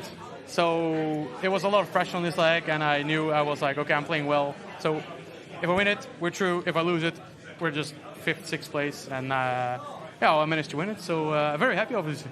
Johan, I have to say, I think you're the player that celebrated the hardest on that stage. Yeah, because Barry was told me, you have to win this leg. If you win the leg, then he will do the rest. Oh, yeah. If I would win the leg, Barry told me, Johan, just win the leg, and I will do the rest. And then he took the 100 out. And, oh, yeah. Danny, and then he did, I played so rubbish all day. And, okay, thank you, Johan. Thank you. Yes. Danny, cheers for the fans. I have to ask you, because I saw you wearing the football shirt when you were walking. A brilliant win for the Netherlands, 5-1 over Sweden. But does this feel better? Yeah, this feels much better because we lost the first game against Northern Ireland, and we know it will be a difficult game against England. And I know if we lost 11 legs, we're out. If we lost 10 legs, they're going to look at the average. So we had to win 13-9, and we did. And guys, you've got Scotland now in the semi-finals. Can you do it? Can you get to the final, do you think? Oh, no. Don't do it. Scotland is a country in England. What can this win give you going into that semi-final now, just in terms of momentum? I think, honestly, the guys who's been like having their debuts in the national team for this season, obviously in the first match I was a little nervous, but they very much improved in the second match, and I think we'll bring that on to tomorrow. And as long as we all trust each other and playing well, we believe in each other, then I think we'll be fine. Absolutely. Well, guys, we are loving your energy, loving the vibe that you're bringing to Ilfracombe. We will see you in the semi-final, so enjoy the rest of your evening, and we will see you tomorrow. We'll see you later. Wel, mae'r chwarae yn parhau fan hyn ar S4C. A ni'n troi'n sylw ni nôl nawr at y menywod, ac mae yna gêm enfawr i ddod i dîm menywod Cymru. I am here. Watson rhagorol.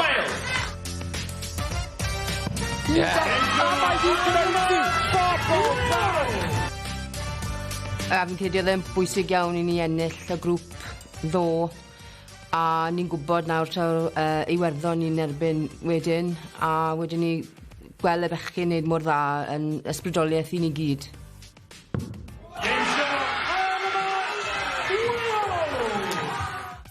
Gweld pobl ni gyd fel tîm yn cefnogi'n gilydd, ni gyd tu ôl ein gilydd, a ni yn wneud yn dda, a mae'r momentum yn teimlo fel bod e gyda ni ar y foment, so eisiau ni cario ymlaen dy hwnna.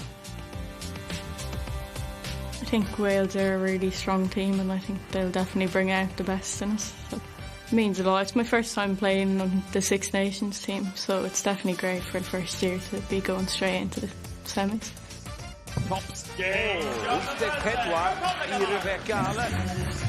It just shows how well darts in Ireland is going now. We're always consistently making finals and semi-finals on teams. Ni'n disgwyl bod nhw'n mynd i ware'n dda, bod y safon yn uchel, a maen nhw'n mynd i moyn meiddi ni, achos chybod lle mewn i'r final yw e. Ond, fi ni'n barod amdano nhw. Fi'n credu bod yn bwysig iawn bod ni'n sicrhau bod ni'n y final fori, achos mae'n meddwl y byd i ni gyd fel Cymro a Cymraes i wneud yn dda dros ymladd. So mae'n meddwl popeth. Yeah, we're hoping for a nice win against Wales so we can secure our place in the final. Ni wedi gweld cymaint o ddartiau heddi. Menywod Cymru yn erbyn Gweriniaeth Iwerddon i weld pwy fydd yn mynd drwodd i'r rownd derfynol. Nôl â ni nawr at meistr y ddefod. Welcome back to the 2026 Six Nations Cup. Coming to you live on S4C and the BBC iPlayer from the North Devon Resort here in Ilfracombe. Ladies and gentlemen, it is semi-final time in our women's team event. Introducing first, from Wales, Rhian O'Sullivan, Rachel Kingdon and Eve Watson.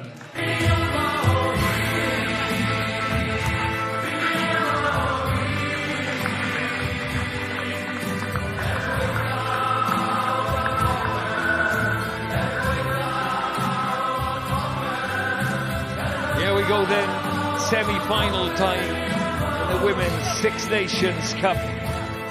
David Iwan blasting around with Amau Hind again as Wales women walk out. Rhian O'Sullivan, Rachel Kingdon, Eve Watson.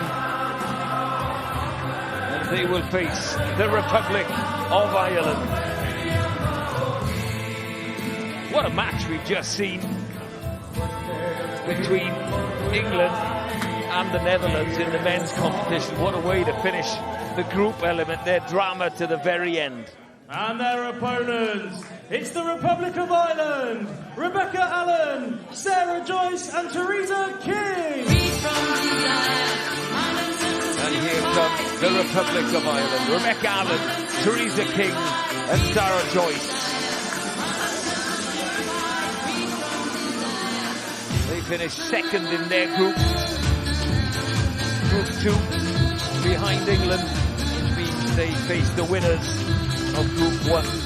One already on the stage. Lots of green on that stage. One team is Wales. Semi-final of the Six Nations Cup. The order's been put in for this semi-final.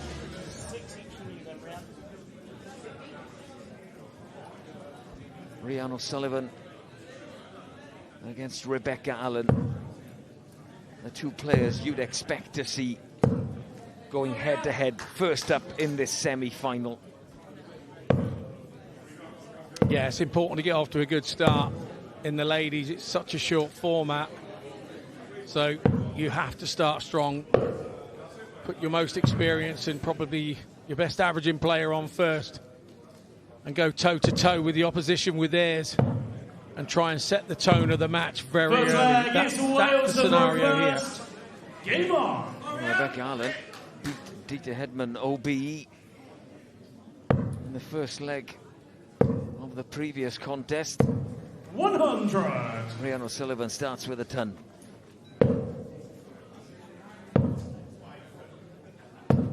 $81. Best of 9, but this is a race 2-5. First to 5 wins it, you're in the final. It's as simple as that. No need to play the whole 9 legs this time. Just a 5 will get you to where you want to be in the final. 43. The Six Nations Cup.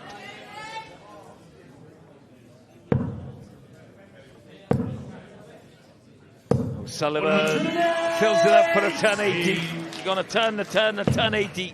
What an opening leg for the Welsh captain. Yeah, superb from her.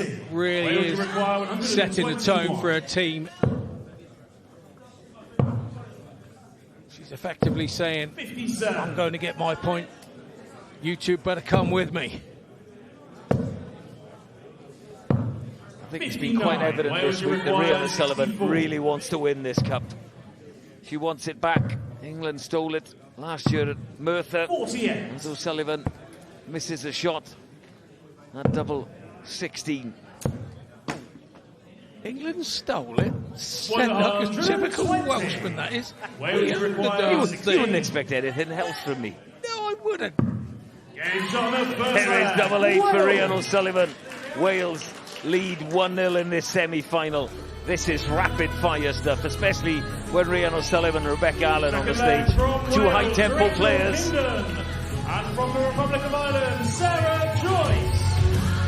Rachel Kingdon and Sarah Joyce up next. O'Sullivan meaning business. A 180 in that first leg.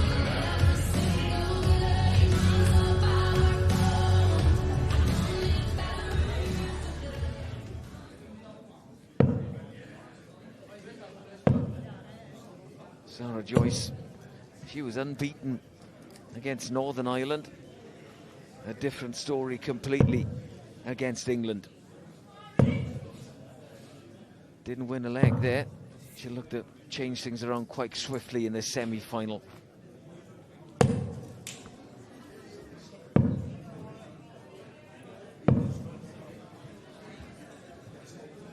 Really important here for Sarah to try and get her team back in the game against Rachel. Second leg, Republic of Ireland to throw first. Don't want to be going 2-0 down this early. Mentally, it's then a long way back. Being first to 5. 60.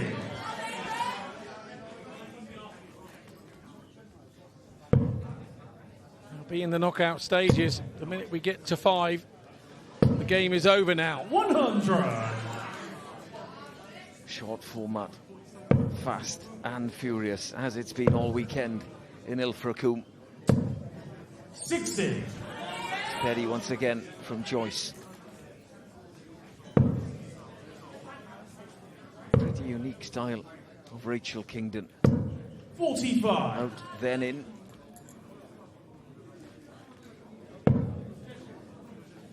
As always, the men's teams supporting the women's. 45.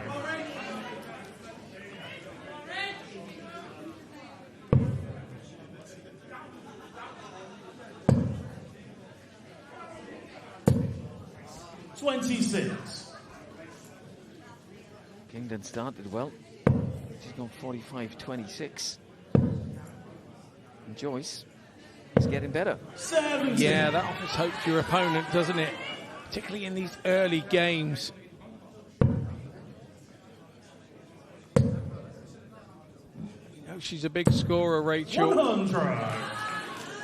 That's better from her.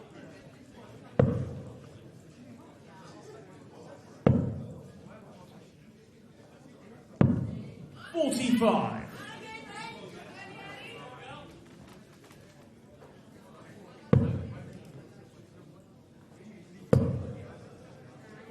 Rachel Kingdon hunting a treble. Can't find one. Much she's left. 170.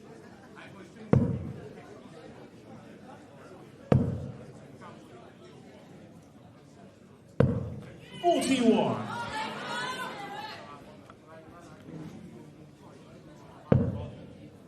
Rachel Kingdon averaging 73.9 in the competition. 100. And that last dart could be crucial in this leg, the second leg of the semi-final. 100. Wales, you require 70.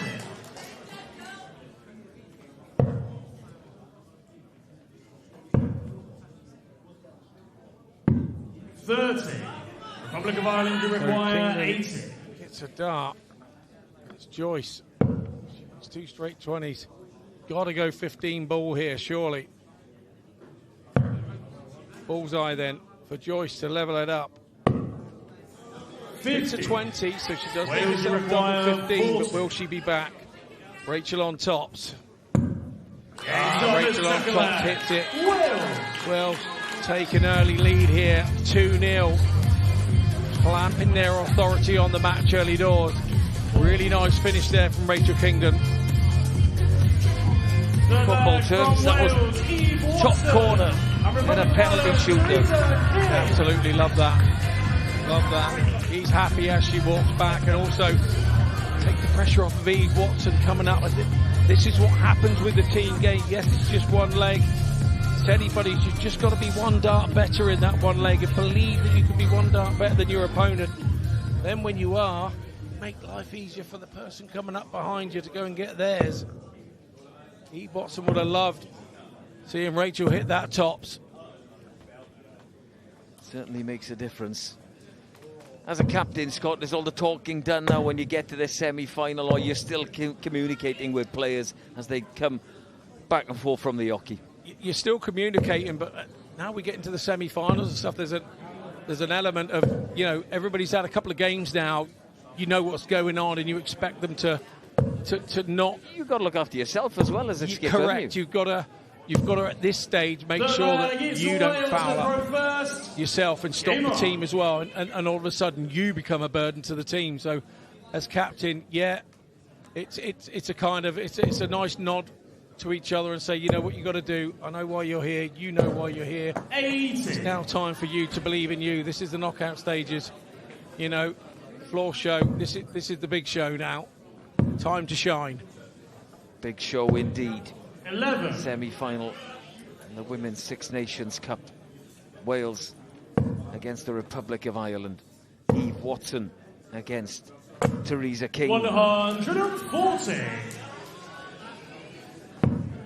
Didn't want that. Yeah, she didn't want that treble 20. That was like me at the bar saying, Eve, do you want a beer? She was there like a flash. The bell has gone. Douche. You're at the bar. Absolutely. 100. Talking about averages, Eve Watson 74.3 in the competition. Theresa King 49.4. It's a marked difference in averages. But you don't win it in averages, especially when you're going head to head. It's about getting the dart and the double. 45. No, you don't win it on averages, but if you are going to your local bookmaker, that's likelihood of how they set the odds. Be damn well aware, 18 plus 123. only. If you are Wales considering require it. 136. Gonna stay there. 40. 262 for King. 45. Wales, you require 96. 96. Treble 20. Darts not really staying in the board like she'd like them. 72. Wasn't great on that double 16. Not sure why she was in there. No, absolutely. She's dropped the darts point first down on the concrete and they don't want to stay in. Wales required 24. But she hit double 16 when she was looking for a single 16, but it was a good miss because it left her double 12, and then she goes and hits the double 6. 3-0 to the good now, Wales. They are looking exceptionally good here in semi-final number 1. The darts one going deep into the board for Eve Watson, but the double 6 just hung on there. Wales lead the Republic of Ireland 3-0 in this race to 5. Rachel Kingdon against Rebecca Allen up next.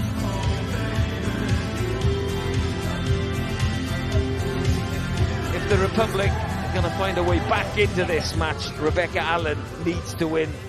Let's be honest, she's the Republic's best shot at a winning leg. Yeah, indeed.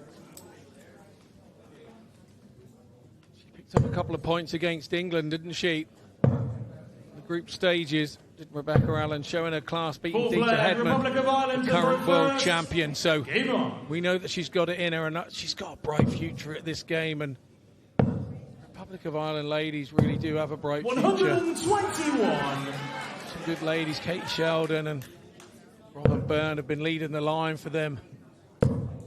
Maybe Rebecca Allen's the 60 key to unlock them. Going on and winning much, much more. Rebecca seems keen to be part of that. Wants to be out of the big teams, and she can learn from those players as well. They do have a stunning side. I've got to say, they're the 2 ringleaders on the cheering as well, Katie Sheldon and Robin Byrne. The place seems to be a bit quiet without the pair of them this weekend. For the Republic of Ireland on the cheering front.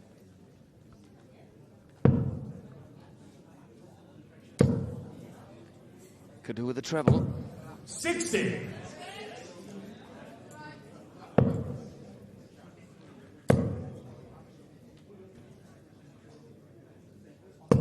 $85.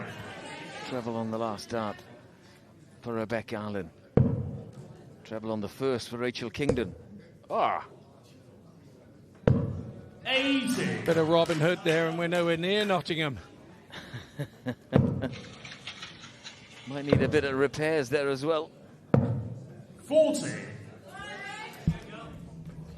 There's the replay. Ow, that's got to hurt.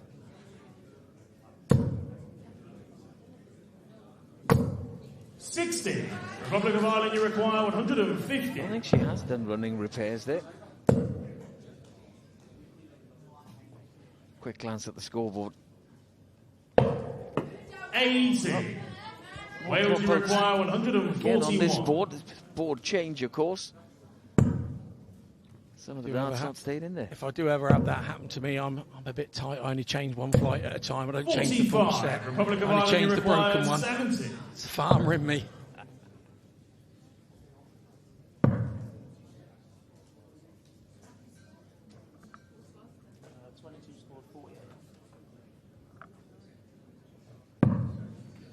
$30. Wales, you require 96. Allen on tops. 96 needed. Can't finish now. 56. Republic of Ireland, you require both on 40. tops. Who'll get it first? Well, the first chance was for Rebecca Allen. She needs double 10. One last dart left.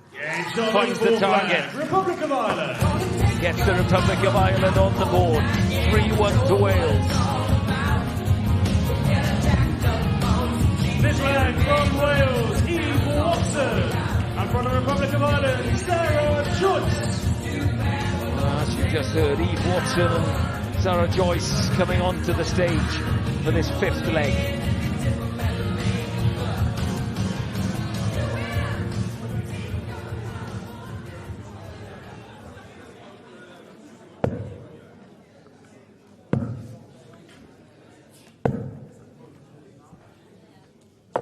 O'Sullivan, she opened things for Wales. The 16 dart leg. Gotta wait until the 6th leg to see her next. Could be the case that she throws for the win for Wales. Let's see what happens in this one. Eve Watson has the darts.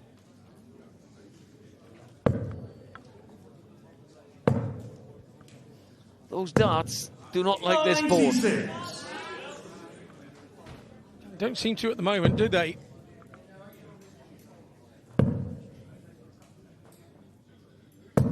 Really nice opening throw from Sarah Joyce.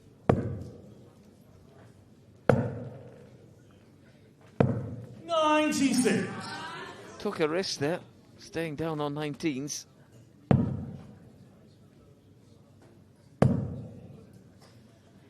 Doesn't seem to trouble Sarah Joyce, does it, the board? So what's the explanation? Just a lighter dart, but perhaps just the force they're thrown? I think that Sarah's using a heavier dart, and also Eve's angle of entry is sort of like a 65-degree angle to the board, where Sarah is a little lower, maybe 75, 80. And so the point is going directly straight for the Seisel. Joyce having a very good leg. 125, a 60, another 125. 60. Watson can't find a treble. Joyce can. She'll stay up. 70. Wales, you Still require finding trebles. That's the 150. secret for Joyce here. Keeping Eve Watson under the cosh a little bit. Watson needs a treble here. 56. Republic of Ireland, you require 121. 2-1. Treble 17. Goes wayward, back to treble 20. Goes 28. wayward again. So Wales, you require first visit 94. of the game for Sarah Joyce. Could she be punished? No. Watson's 54. Republic of Ireland, you require 93. She rescues it a bit with that last start, leaves her on tops. 93 for Joyce. 86 now, treble 18 for double 16. There's the treble 18, double 16, the eyes focus. She knows she's got one dart. And it was time to 61. believe. She's had a really good Wales, leg in you that require one. 40. Probably one of the best of the weekend for her. Absolutely. Game fifth leg. She only had Wales. one shot at a double before Eve Watson stepped up and hit the double top to put Wales one away from the final of the Six Nations Cup. And guess who's up next? It's Rhiannon Sullivan against Theresa King. Can the captain win it for Wales? Who else would you want coming up for this leg, Scott? No one. You'd always pick Rhiannon, wouldn't you? We've seen her interviews all weekend. It's her passion. She wants this trophy back. She wants to take it back to Wales. To give herself that chance, to give her team that chance, they've got to make the final. So no better person to be going up there to try and win you the leg to get to the final. And Rhiannon O'Sullivan.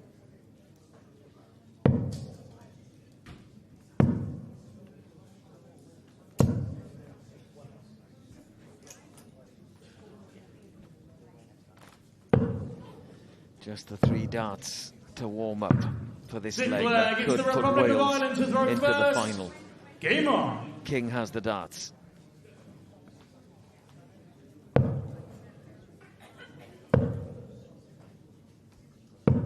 $44.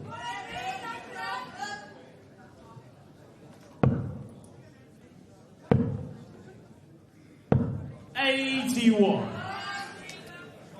Started with a 1. O'Sullivan, it's an 81. 41.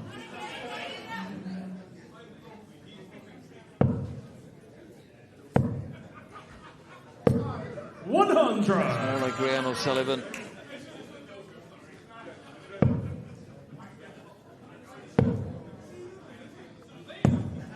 $55. Best of 9, first to 5 to make it to the final. 100. Another solid 10 for Rhiannon O'Sullivan. He's in control of this leg, taking the darts away 52. from Theresa King. 100. Another 10. Very tidy indeed. 134. Wales, you require 120. Really good visit there from Teresa King, but doesn't leave her a shot. Tops for the game. And it's the golden girl of Welsh darts, Rhian O'Sullivan, takes her team through with a lovely 120 finish. Wales head to the final. And exactly what everybody ordered. Wales 5. 15 darts for Rhian O'Sullivan.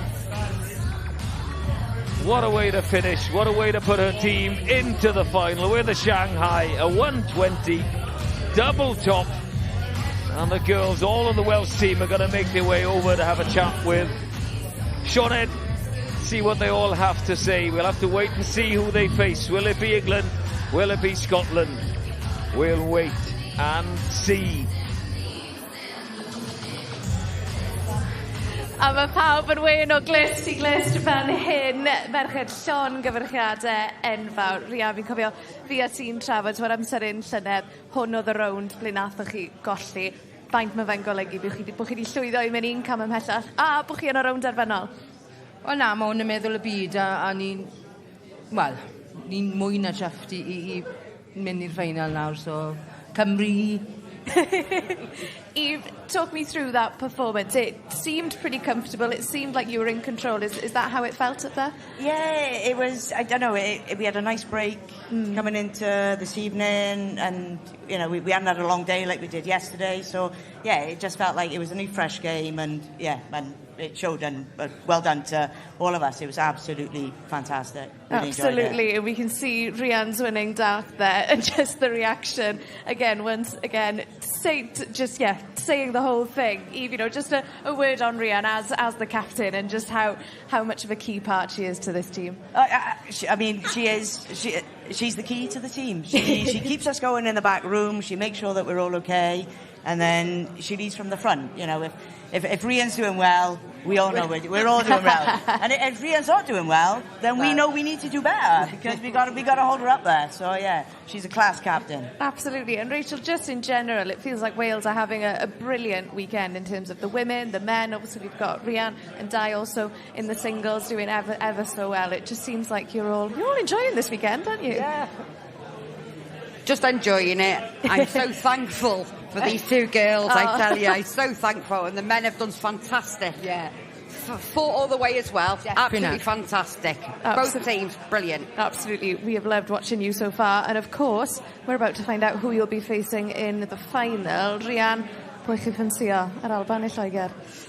Wel, sa'n moyn, ddim un nhw, really, ond fi'n gwybod bydd e'n brwydr a bydd rhaid ni waren dda i ennill, ond ni'n gallu neud e. Yn bendant, mae'n llon gyfrchiadau, and I adael chi fyny ddathlu. I'll leave you girls go and celebrate, and we will see you in the final tomorrow. Llon gyfrchiadau. Wel, un gêm bach arall i fynd, ac mae'n amser i ni ddarganfod pwy fydd gwrthwynebwyr Cymru yn y ffeinal.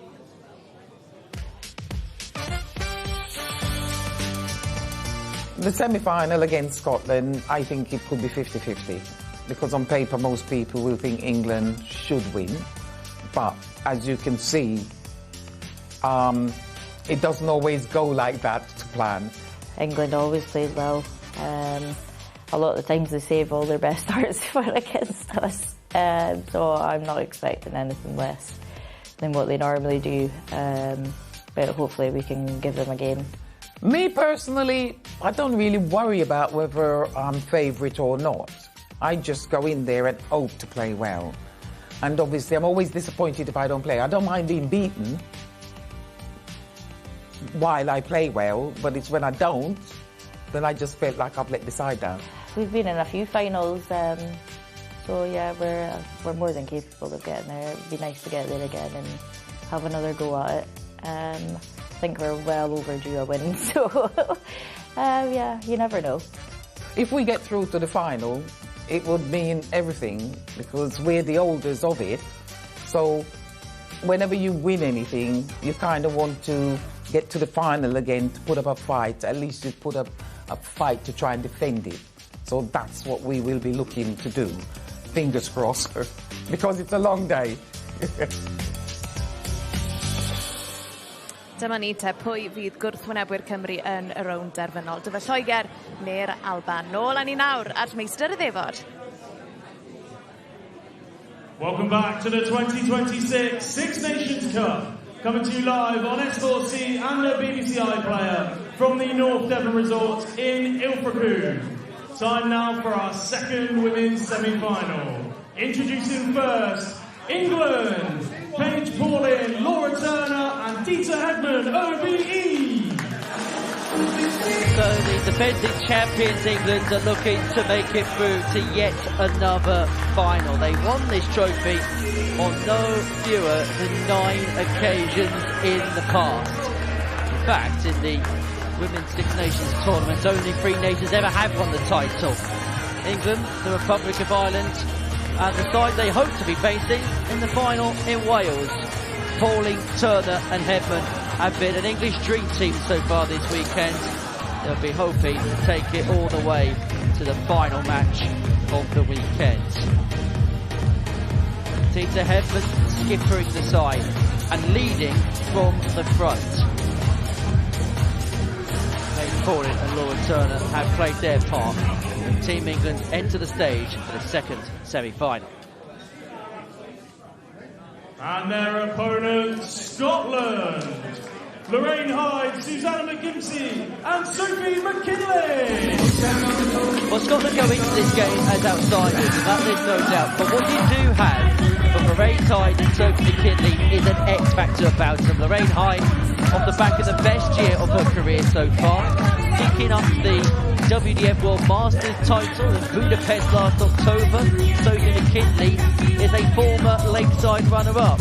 And in Susanna McGimpsey, in terms of singles action, there's not too much by way of experience, but in the international fold, she is the most experienced campaigner of the 3, representing her nation since 2002. Your referee, Mr. Jake Powell. Jake Powell will take charge of the last game of the night, the second semi-final. Wales the opposition in the final, and it is Dita Hedman to get us underway. She'll take on Lorraine Hyde in a meeting, I suppose, Scott, of the 2 marquee players in this semi-final. Yeah, well, the format for the ladies is so short. I commented on the last game. You've really got to open up with your 2 form players or your 2 more reliable players. But that does mean that they meet up and match up really early doors. It can dictate the shape of the game from here. Lorraine Hyde is hoping to get Scotland to the perfect start. Now, England in their second game thrashed the Republic of Ireland by 8 legs to 1. Dita Hedman was the only player to lose a leg for England in that game. That was the opening. They then rallied off 6 on the spin to get over the line. As for Scotland, they lost 7-2 to Wales in game 1. First before then getting England the better of the Netherlands 5-4. They were a leg away from elimination in the group because Wales's match against the Dutch did go all the way to a last leg decider, but thankfully for them, it was Wales who made it 2 wins out of 2, and so as a byproduct of that, they're in this semi-final and a meeting Scott Mitchell of the old enemy. Yeah, indeed. You ever get good match-up between England and Scotland, it doesn't matter whether it's ladies or men's darts. It's always the old enemy taking on each other. So mention only 3 teams have ever picked up the Six Nations title in the women's competition. Interesting, Scotland never have. Never picked up that title in the women's game. 41. Wales have picked up 4 titles, the most recent in 2024, and the Republic of Ireland's sole success came in 2022, as to England 9 times. Champions and defending the title that they won in Merthyr last year. Well, 3 tons for Hedman to kick this game off, rather solid from the skipper. 100. Gets another one, then we could be on for what in county darts you call a red pen leg, because every time you score 100, your score goes into a red pen. If it's not, it's blue pen. 100. Yeah, that's the old way when before technology.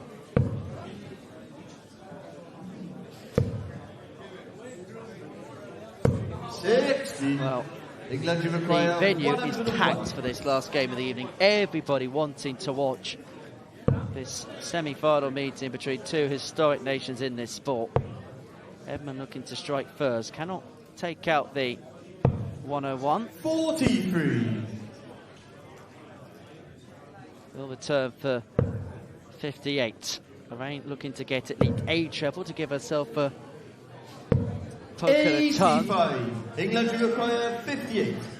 So 58 for Hedman here. She'll go 18 tops. It's in the 18. Just double checking with the referee. That's what he's there for. That one's in the 5. So down for the 3 for double 16, I would have thought. 26. Sorts that out. So an outside chance here for Hyde. 115. Treble 19 for double 19.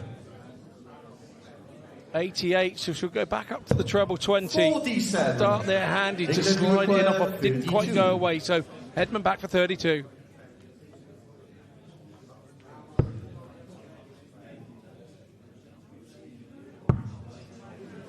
Two eights. 24. 3 opportunities have come to pass for the England captain. What can the Scottish skipper do with the 68? 16 for the double.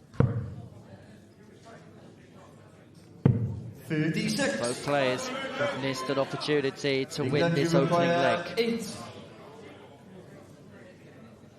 2 fours on the northeast side of the board.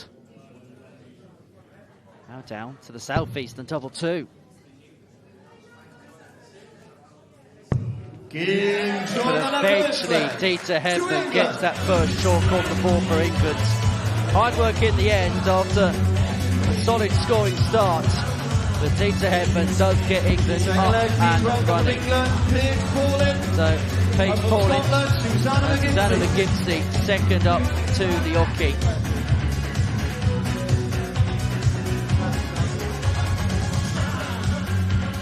Susanna, I just get the sense that she's enjoying every single bit of this weekend. Definitely enjoying her trip down to Ilfracombe. Oh, you don't know Susanna very well, do you? She always does. She can be life and soul of the party. These things, particularly after the games are finished, really enjoys her darts. Absolutely loves it. Everybody's heads in hands there on the Scottish table where Mitchell Laurie is sat behind. Well, the reason for that is because Mitchell Laurie's just been hit in the back of the head with a ping pong ball. Scotland 2 from first. Children, eh? Now, I should probably add some context to that. Just outside the corridor of the main arena, there's a little area where people can play video games and there's table tennis tables and pool tables and stuff like that. And obviously, a ball has made it into the arena and Mitchell Laurie's been clubbed on the head with it. You say there's games room outside. 60. Might have been easier. I suppose it's better to describe what's in a games room. A bit vague, wouldn't it? It's a room where you can play games in, Scott. Nicely done, though, mate. Well done, you.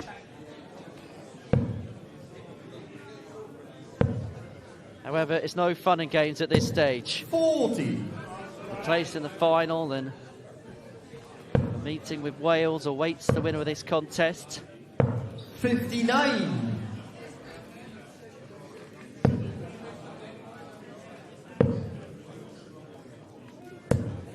140. That 140 means that McGimsey keeps that advantage of throw, just as Paige Pauling was just beginning to tap her on the shoulder a little bit. 6 and 2-1-6. 64. She's really beginning to find her scoring radar. However, would have expected to have left herself on less than 152. She is putting Pauling under pressure here. She's gone a little wayward on this visit. 25. Scotland require 100. Sensibly doesn't just throw the dart away, throws it in the right place, leaves herself a shot. So she does get a chance of 164. It will be a mighty ask. The ton here would be ideal. Not going to happen now, and it's Scotland require 140. a little bit wayward. Triple 18. Would have left double top for Paige Paulin. 58. England to require 620s leaves double 8. Unable to get the first, so Gibbsy will get an opportunity to square the game up at 1 apiece. 100. And it's going to have to take out the 56. Yeah, good pressure asserted there from Paulin. She's against the throw, don't forget. Double 10 for 1-1 for Susanna McGimpsey. 36. England to require 36. Paige Paulin really pleased with herself. A little celebration. Praise from the captain at the back of the room in the form of Dita Hedman, and England takes early 2-0 lead.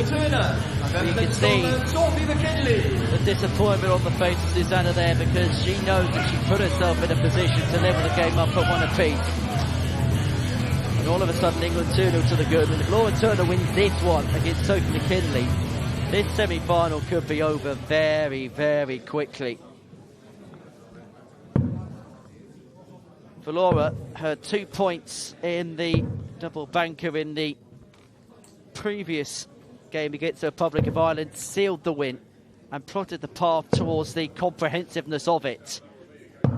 For Sophie McKinley, she has been put in the unenviable position of probably needing to win this leg to keep Scottish hopes realistically alive. Of course, they can come back from 3-0 down, but it will be a very, very tall order. And she could have a big part to play. She plays this leg, but should she come back, third leg, it's England to McKinley will play the double banker. She will play leg 6 and leg 7. She may have a huge role to play in terms of the outcome of this contest. 60.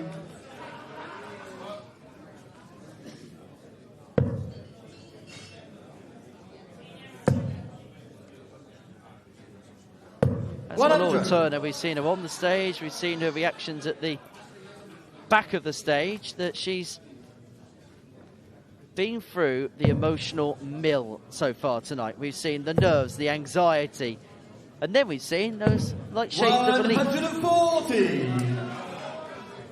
And a little bit of mum dancing to boot.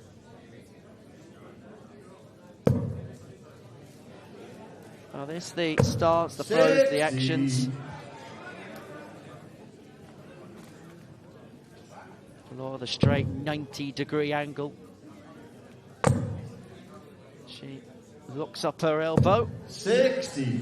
As for McKinley, as you can see, the back foot, the left foot, it's almost up in the air, isn't it? It's just a very small part of the top of the shoe which is actually touching the floor. 26.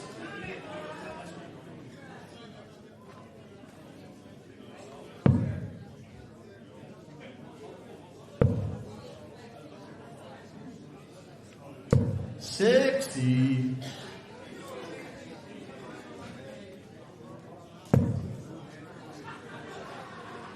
I think when you're right when you say that Sophie McKinley's under a bit of pressure here. You get the first point on the board. Because of where she's placed, if England win this 5-0, it's the only leg she's going to play in the game.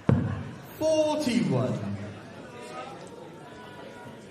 And Laura Turner has left herself at 140 to put England 3/5 of the way there. 90. England to require 140. For clear daylight, the 140 is not going to go. Just all about hitting a treble to leave herself on top, and able to do so. 170. Saw this wheeled in by Ewan Horsell earlier on this afternoon. But the 170 isn't going to go here for Sophie McKinley. And so Laura Turner here will get a chance 55. On the 80 England to make it 3-0.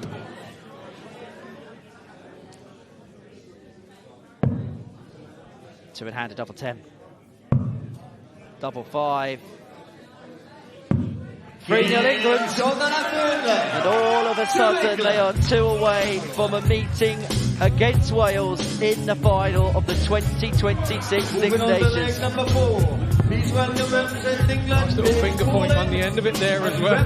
From Lorraine Hyde. Bob Anderson-esque.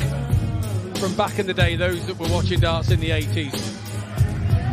Our new viewers will think, what the hell is he talking about? The Limestone Cowboy. Well, there's the mum dancer we've been talking about.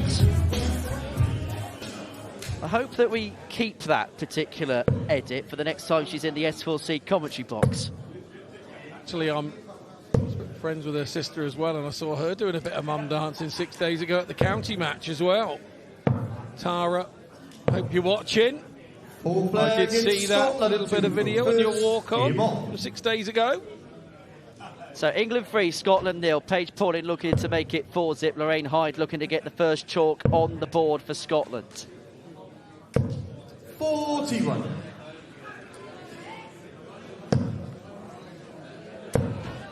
Paige kicked off her first leg rather well.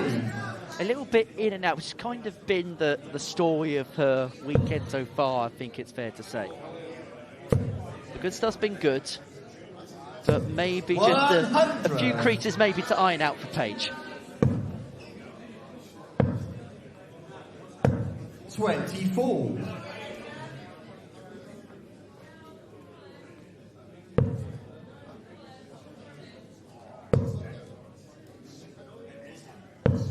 $45.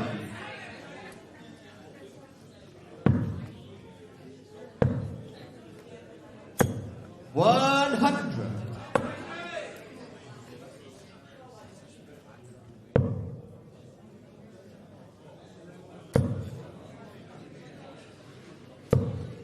$60.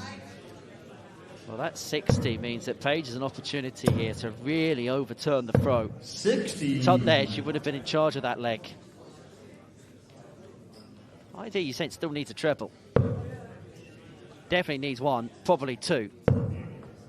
It's just all beginning to go wrong for Scotland.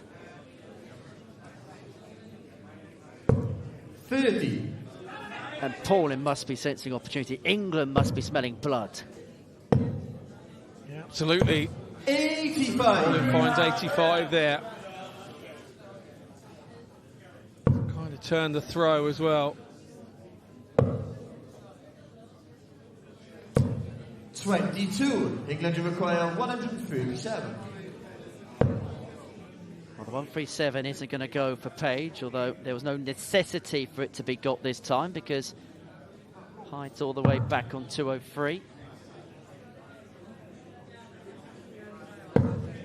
99.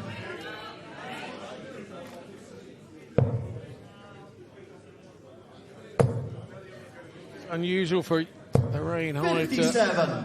England head to the 19s, but it just shows to show how she's struggling to score.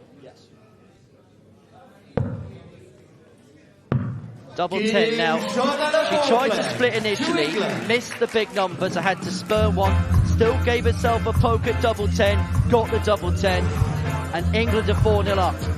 And they're a leg away from a final meeting with Wales. And it's Laura Turner who has the opportunity to wrap it up for the 9-time tournament winners. Paige Pauling's done her work. She's hoping that she doesn't have to come back. Lita Hepbur's hoping that she doesn't have to return to the stage tonight. Susanna McGimpsey is going to stay in the game here, and if she does come back, we're going all the way. Because she will be throwing in the last leg should this England team collapse. Well, a rather full-on look on the face of the Scottish skipper, Lorraine Hyde. Their team are in turmoil. Yeah, she just hasn't been on it this weekend at all, has she? And it's been a burden, hasn't it, for her? It's frustrating when it just won't go. We know she's a much better player than she's played this week, and being the captain and something you have to get used to. It's not an easy burden to bear. 100. potentially the last leg of a day which began at 1 o'clock when Dita Hedman took on Sophie McKinley 60. in the first singles semi-final. Another stellar, solid double shift for you today, Scott. Yeah, it's been good. It's been good.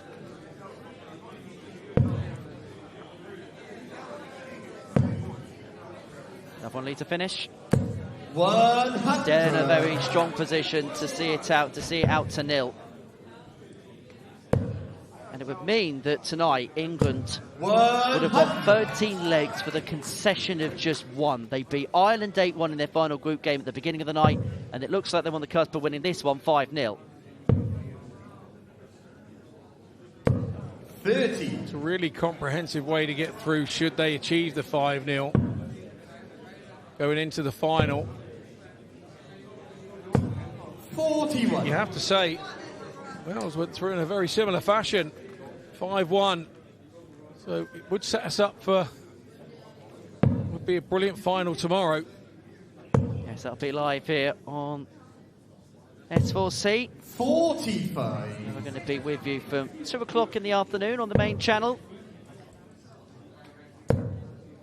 Well, Laura Turner now has the responsibility, has the opportunity to finish the job off for England. 1-2-6 for the match. 1 treble needed for a poke at the bull. Needs it with dart 2. Unable to get Gibbsy in a similar position. 1 treble for a dart at a double. Treble 19 for the double. Unable to get, and so Turner here looking at 81 to seal it with a bagel. Probably go for the ball to get herself a dart or something here. 12 for bullseye for the match for England. 56. It's a good attempt from Laura Turner. 91. The line was perfect, just a little bit too high. Needed the treble 14 with dart 2, unable to oblige. He's a 41. 53. England require 25. So to bring it to a close, she's already had a dart at the bullseye, Laura Turner. She's going to get 2 more in hand at double 8. It's going to be the 2 most successful nations in the history of this tournament who will meet in the final. It's England against Wales for the Six Nations Trophy. Between them, they won this title on 13 occasions, and England's done it with a clean sweep. They have beaten Scotland, the old enemy, by 5 legs to 0. As comprehensive as it gets. So England are into the final. Let's hear from them now. They're downstairs with Jeanette.